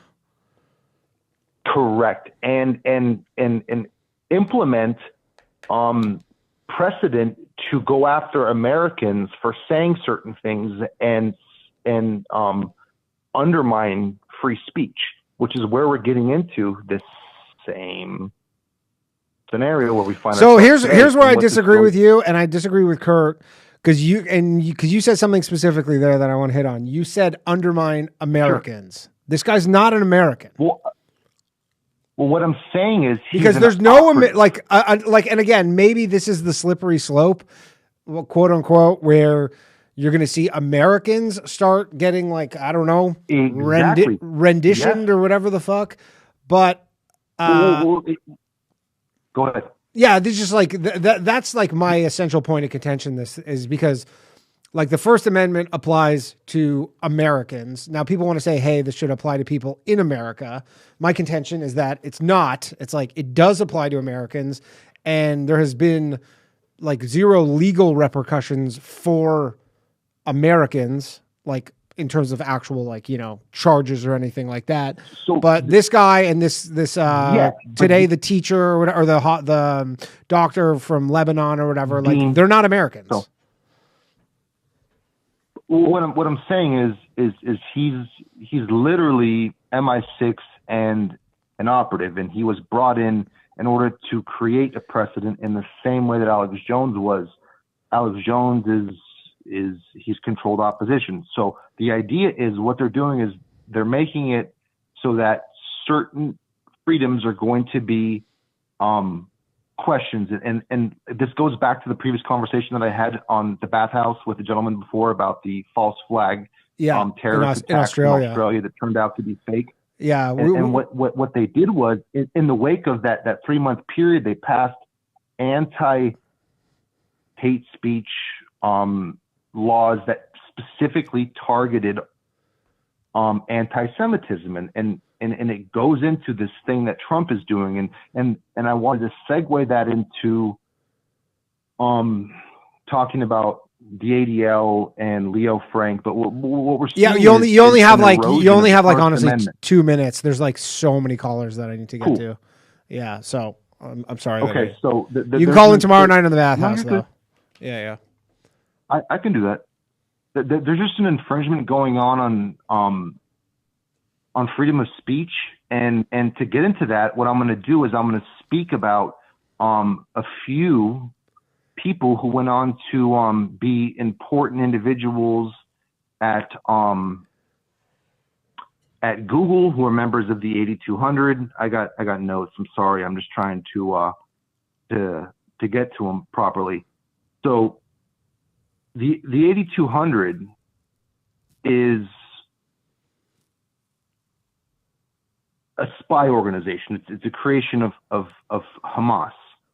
The 8200 is a creation of Hamas or of Mossad? You know what I mean? Mossad, I beg your pardon. Oh, gotcha. So the idea is they're flooding the internet with propaganda, pro-propaganda. And there were multiple individuals who went on to be very important people at Google. Like, I'm talking years at Google, like the head of strategies. And if I could just get to this damn page that I'm trying to fucking speak on, because I have so many damn notes because I wanted to talk on the ADL. But the idea is that the 8200 has infiltrated our government in media, in academics, and we're basically being controlled by Jews, and it's gotten to the point where they're creating false flag events, blaming it on pro-Hamas supporters when we know Israel created Hamas, and the ADL and the ACLU and other Jewish organizations are. I mean, first off, I don't think Israel created Hamas. I know that they were allowing them to continue getting funding or whatever. I don't think they. So if I can briefly, I do have those records. Yeah. So Israel in 2019, Benjamin Netanyahu said, if you wish to support a single Jewish state, you need to bolster and give your money to Hamas. The American ambassador, I believe. Yeah, they were allowing money to flow to Hamas, I believe, via Qatar. I'm just saying they didn't create Hamas. Those are, in my opinion, two different things. Well, there's literally a book by an Israeli Mossad agent who was a whistleblower and discusses how it's Ortrovsky. I'm just gonna look it up real quick. You only have 1 minute. I'm sorry. I know this is like kind of an in-depth thing, but I just don't. We're already at well over 3 hours. No, and no, it's literally gonna take 2 seconds to name the gentleman. Go ahead. Book. Okay, so in 1992, Israeli intelligence whistleblower Ari Ben Menash revealed how Israeli intelligence was using Israeli terrorists, Palestinian terrorists, to sabotage the Palestinian cause. And in his 1994 book, The Other Side of Deception, former Mossad case officer Viktor Ostrovsky revealed how Mossad was controlling Hamas. So, like, the farthest back you go, there was a small little group of retards, and just there may be like a couple dudes' parents, kind of similar to how like this the CIA or the feds like might get like some sort of domestic terrorist group kind of and prop them up. Well, there was that like take some militia like with the lady? with the Whitmer thing or something. Exactly. That's exactly what it is. Yeah. It's textbook Mossad shit. So that's just what I'm saying, and we'll talk more about the creation of the ADL later. But I just wanted to get into the 8200, and we have Mossad agents rife in our Congress, in our institutions, in our academics, in our pharmaceutical industries. Like we have a full on. I mean, Jews are everywhere. There's even one hosting this podcast right now. Everything's been infiltrated. And what I can say is, from a conversation standpoint, you allow us to have this conversation, so I appreciate you. Hey, man, this is a free speech You're zone. a gentleman. Yeah, later, man. All right. Okay. We're gonna take 2 more calls. Some of you are gonna get the short end of the stick. I apologize. That's just how it goes. Also, I'm going to give away a patreon.com low value mail membership. If you want to support the show, we're doing like 3.5 hours tonight. Support the show, $5 a month. You get an extra episode every Thursday or Saturday. And we're going to pick a winner. Format, are you there? Hey, Danny, long time no talk. Long time, man. Hold on. We're going to pick a winner right now. Gonna spin the wheel and see who the winner of the patreon.com 6-month membership. You can win $500 once we hit 500. The winner is Anton. Shout out to Anton. Hit me up, Anton. Congratulations, Anton. Hit me up. I will get you your 6-month patreon.com/low value mail membership. What's up, Format? Okay, it's been a minute, dude. Did you? I think you married your fat girlfriend, right? Say this again. You ended up marrying your fat girlfriend, right? I married my fat girlfriend? Yeah. She's not fat. You guys are married now, I think? Yeah, we are married, but she's not fat. I mean, I do joke that she's fat, but glass houses, if you will. I'm not really the guy to say that. Yeah. All right. Shit. Well, I was gonna recommend Kurt some books because he talks about the kind of shit that is close to these books. But since I missed out, I'll recommend them to you. Have you ever read No Treason, The Constitution of No Authority by Lysander Spooner? I have not, no. I'm not going to lie. I mostly am an audiobook guy. True. One of my main goals is to read more, and I somehow never accomplish that. Also, I'm not texting. I got a bad sunburn, and I'm peeling the skin off my arm. For those of you who said I was texting. Yeah, my homie Disenthralled did an audiobook on YouTube. You can listen to it whenever. This thing was released in like 1867, just like 2 years after the slaves were freed. Okay. And it just goes into like it's good for like any one of those conversations where someone tries to tell you that the Constitution is the be all end all of political thought, and anyone who's against the Constitution is un-American. Here's a guy who's one of the most based Americans of all time who wrote a whole book on all the issues with the Constitution. I think one of the most American things to do is to investigate whether your freedoms are being destroyed or not. Sure. And so Lysander Spooner wrote a whole bunch of shit on this topic about how where the Constitution goes wrong. One of the best examinations of the Constitution. And it's from 1867. Travis Spooner is the name? Lysander Spooner.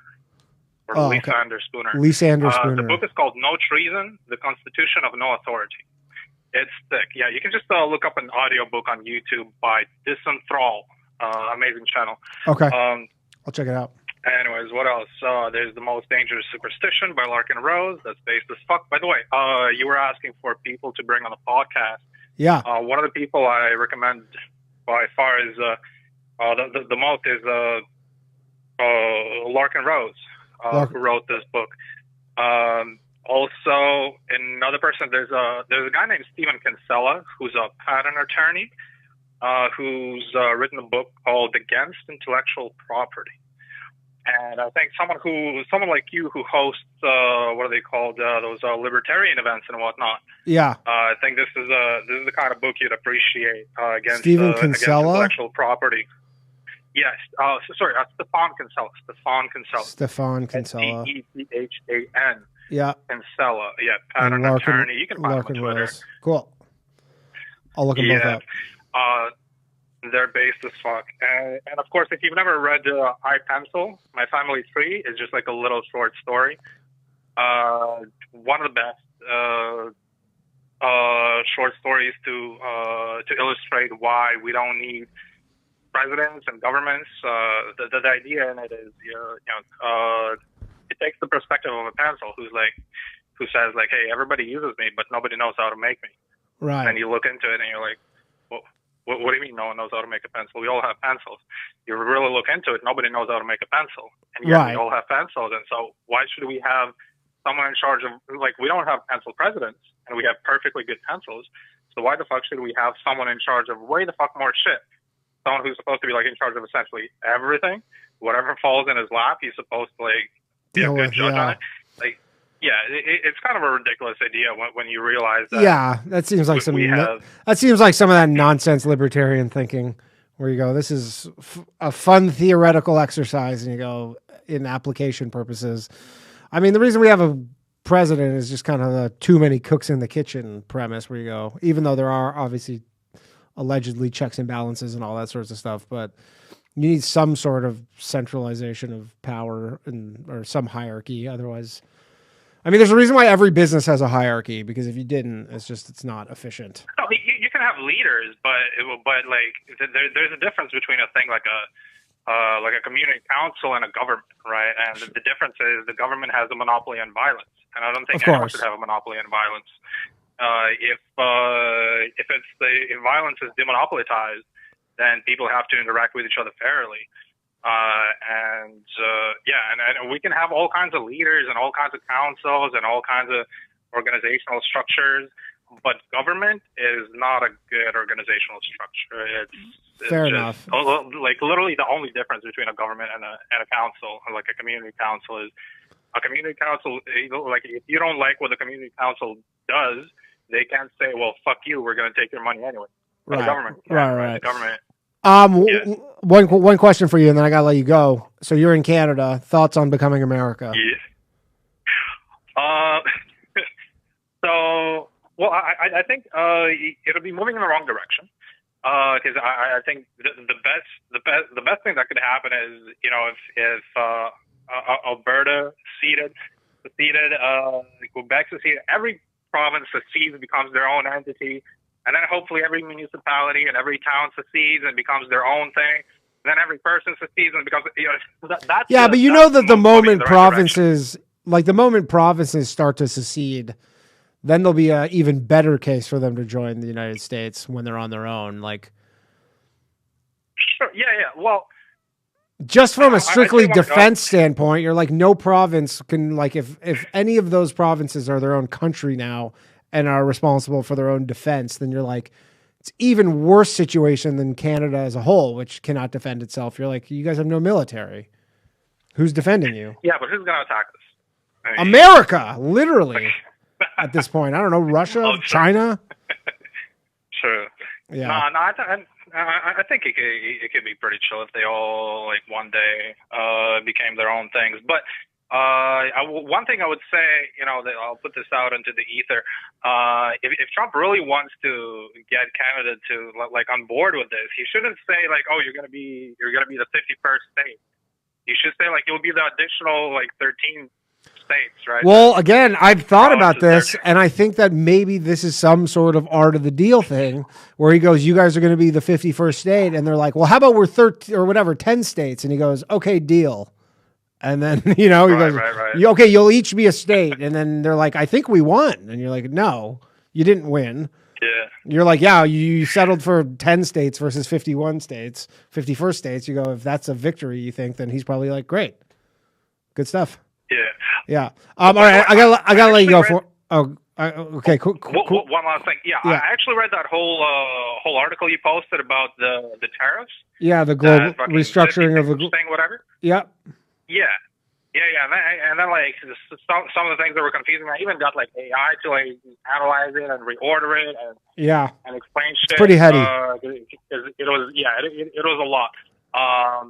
But yeah, no, it actually makes so much sense, and everything like when you understand that, everything that happens makes so much sense, and the fact that like all of these tariffs are happening, no matter what Canada does, no matter what any country does, it makes so much sense. And there was recently, Putin was doing a talk about ending the war with Ukraine just recently, just like a few days ago. When he talked about making some kind of a deal on ending the war, and he mentioned the tariff thing. And mind you, like every time I listen to like any politician, any news person talk about all these tariffs, they have no idea what the fuck to say. They're like, "Oh, we don't know why this is going on." That's the thing. Once you read this thing, you're like, nobody knows what the fuck is actually going on. They don't. They have no clue. They're all so clueless. But like, you listen to Putin, he like summarizes that like all of those 50 pages in like 3 words or something. Like he basically he's like, yeah, well, I understand why they're doing it. You know, they gotta how did he? They gotta make like the. I can't remember manufacturing it was so eloquent, but like, they got to make their market competitive or something. They got to be able to move production. They got to be able to start like producing stuff in the United States and whatnot. So he perfectly understands exactly what's going on with the tariffs.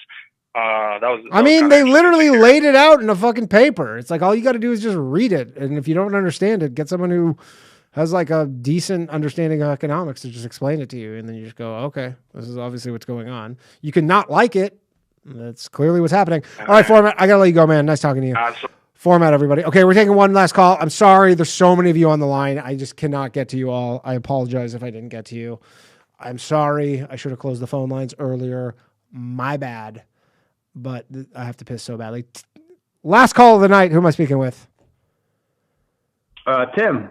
Tim, what's up, man? How's it going? All right. I'll keep it short because I know you got to pee. Yeah. So I'll throw two.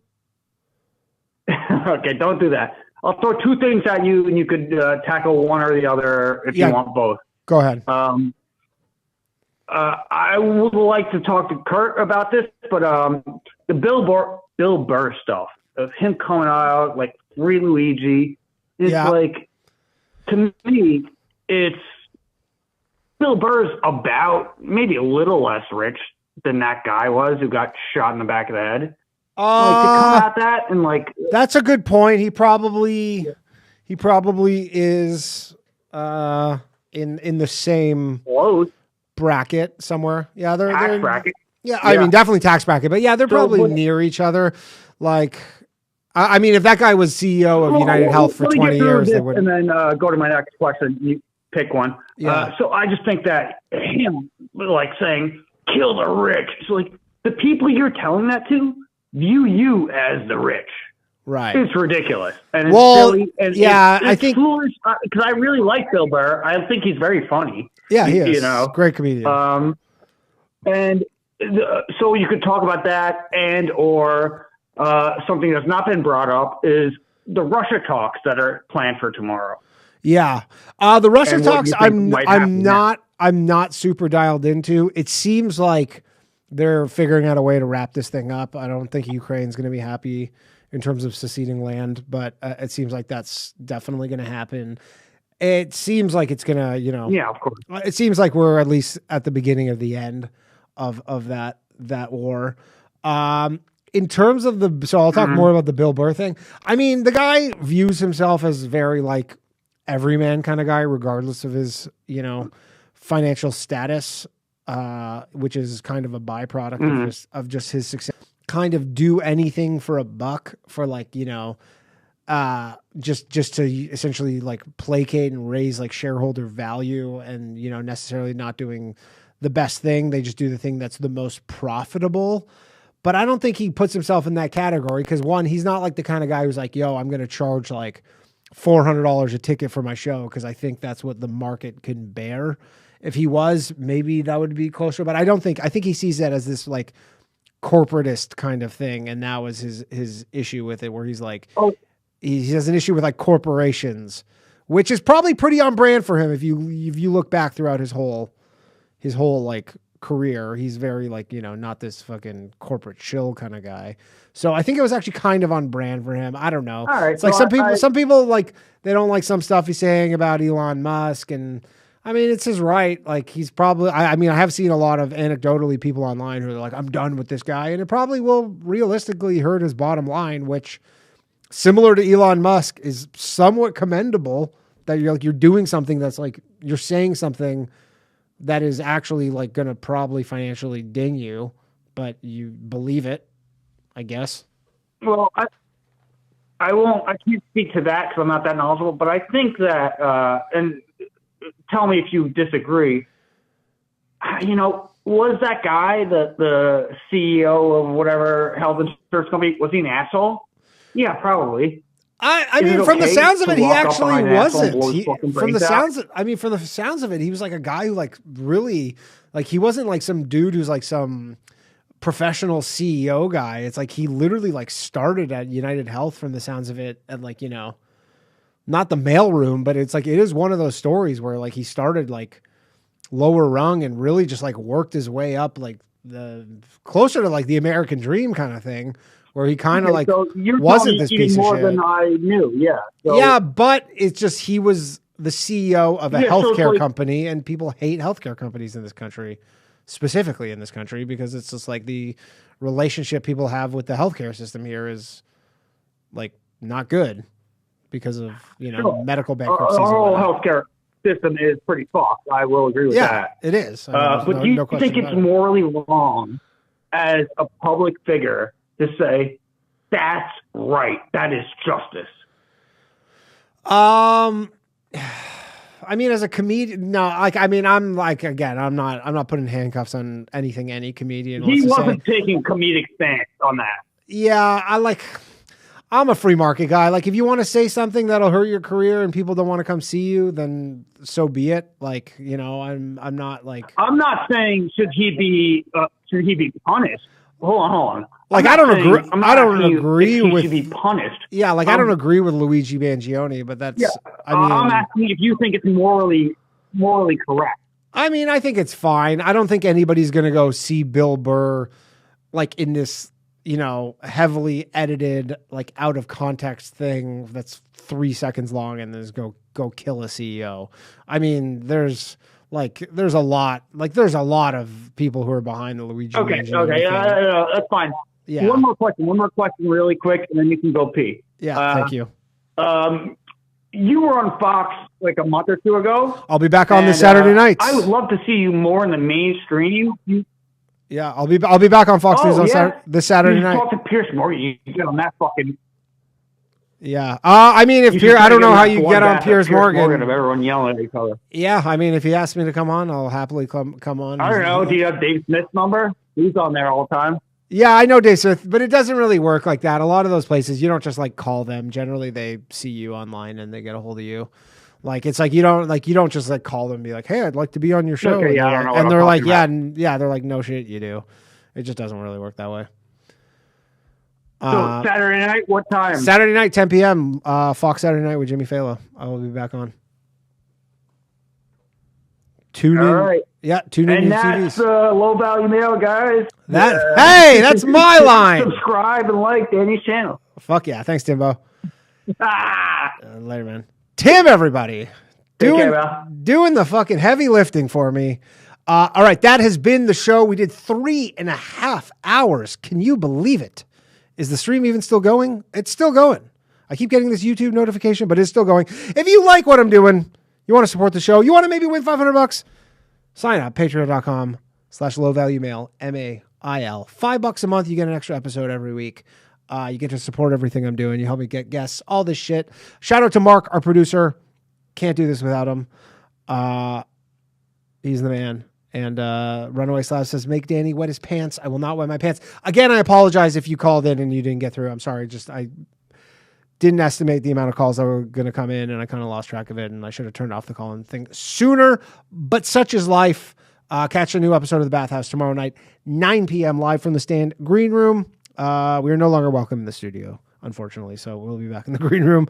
Long story. It's not a long story. They just, we keep fucking messing with their equipment, and it's a pain in the ass. So we'll be back in the green room tomorrow. Thank you very much, everybody. I appreciate you all.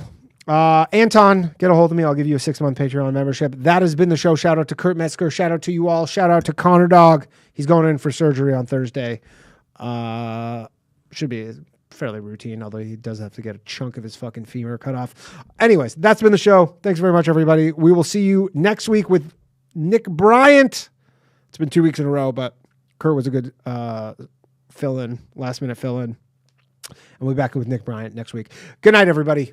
Really a poet, you know it, all my shit heroic. Empathic abilities, yeah, my face be also stoic. Bleep, blow up, nigga, that just means I'm working. They see me as a leader, so that's why I'm Captain Kirkin. These tracks from the stars, that much is for certain. You can fit this hit if you up or if you hurt. I'm raising my stock, not talking my feet in some Birkin. Number Johnny 5, got a fucking short circuit. Bring the track to life when I spit phenomenal. When I hit, she feel that shit in her abdominals. These rappers make me laugh like comic view, they comical. You know I got a ball out, I hit the track running just like Sonic do. They don't wanna turn on my light switch. Yeah, they was trying to get me on my hype shit. Yeah, they don't wanna turn on my light switch. Yeah, and they tried to down me up some KO type shit. Yeah, they don't wanna turn on my light switch. Yeah, now we pulling up fresh on some flight shit. Ha. They don't wanna turn on my light switch. Yeah, they don't wanna turn on my light switch. They don't wanna turn on my light switch. Yeah, they was trying to get me on my hype shit. Yeah, they don't wanna turn on my light switch. Yeah, and they tried to down me up some KO type shit.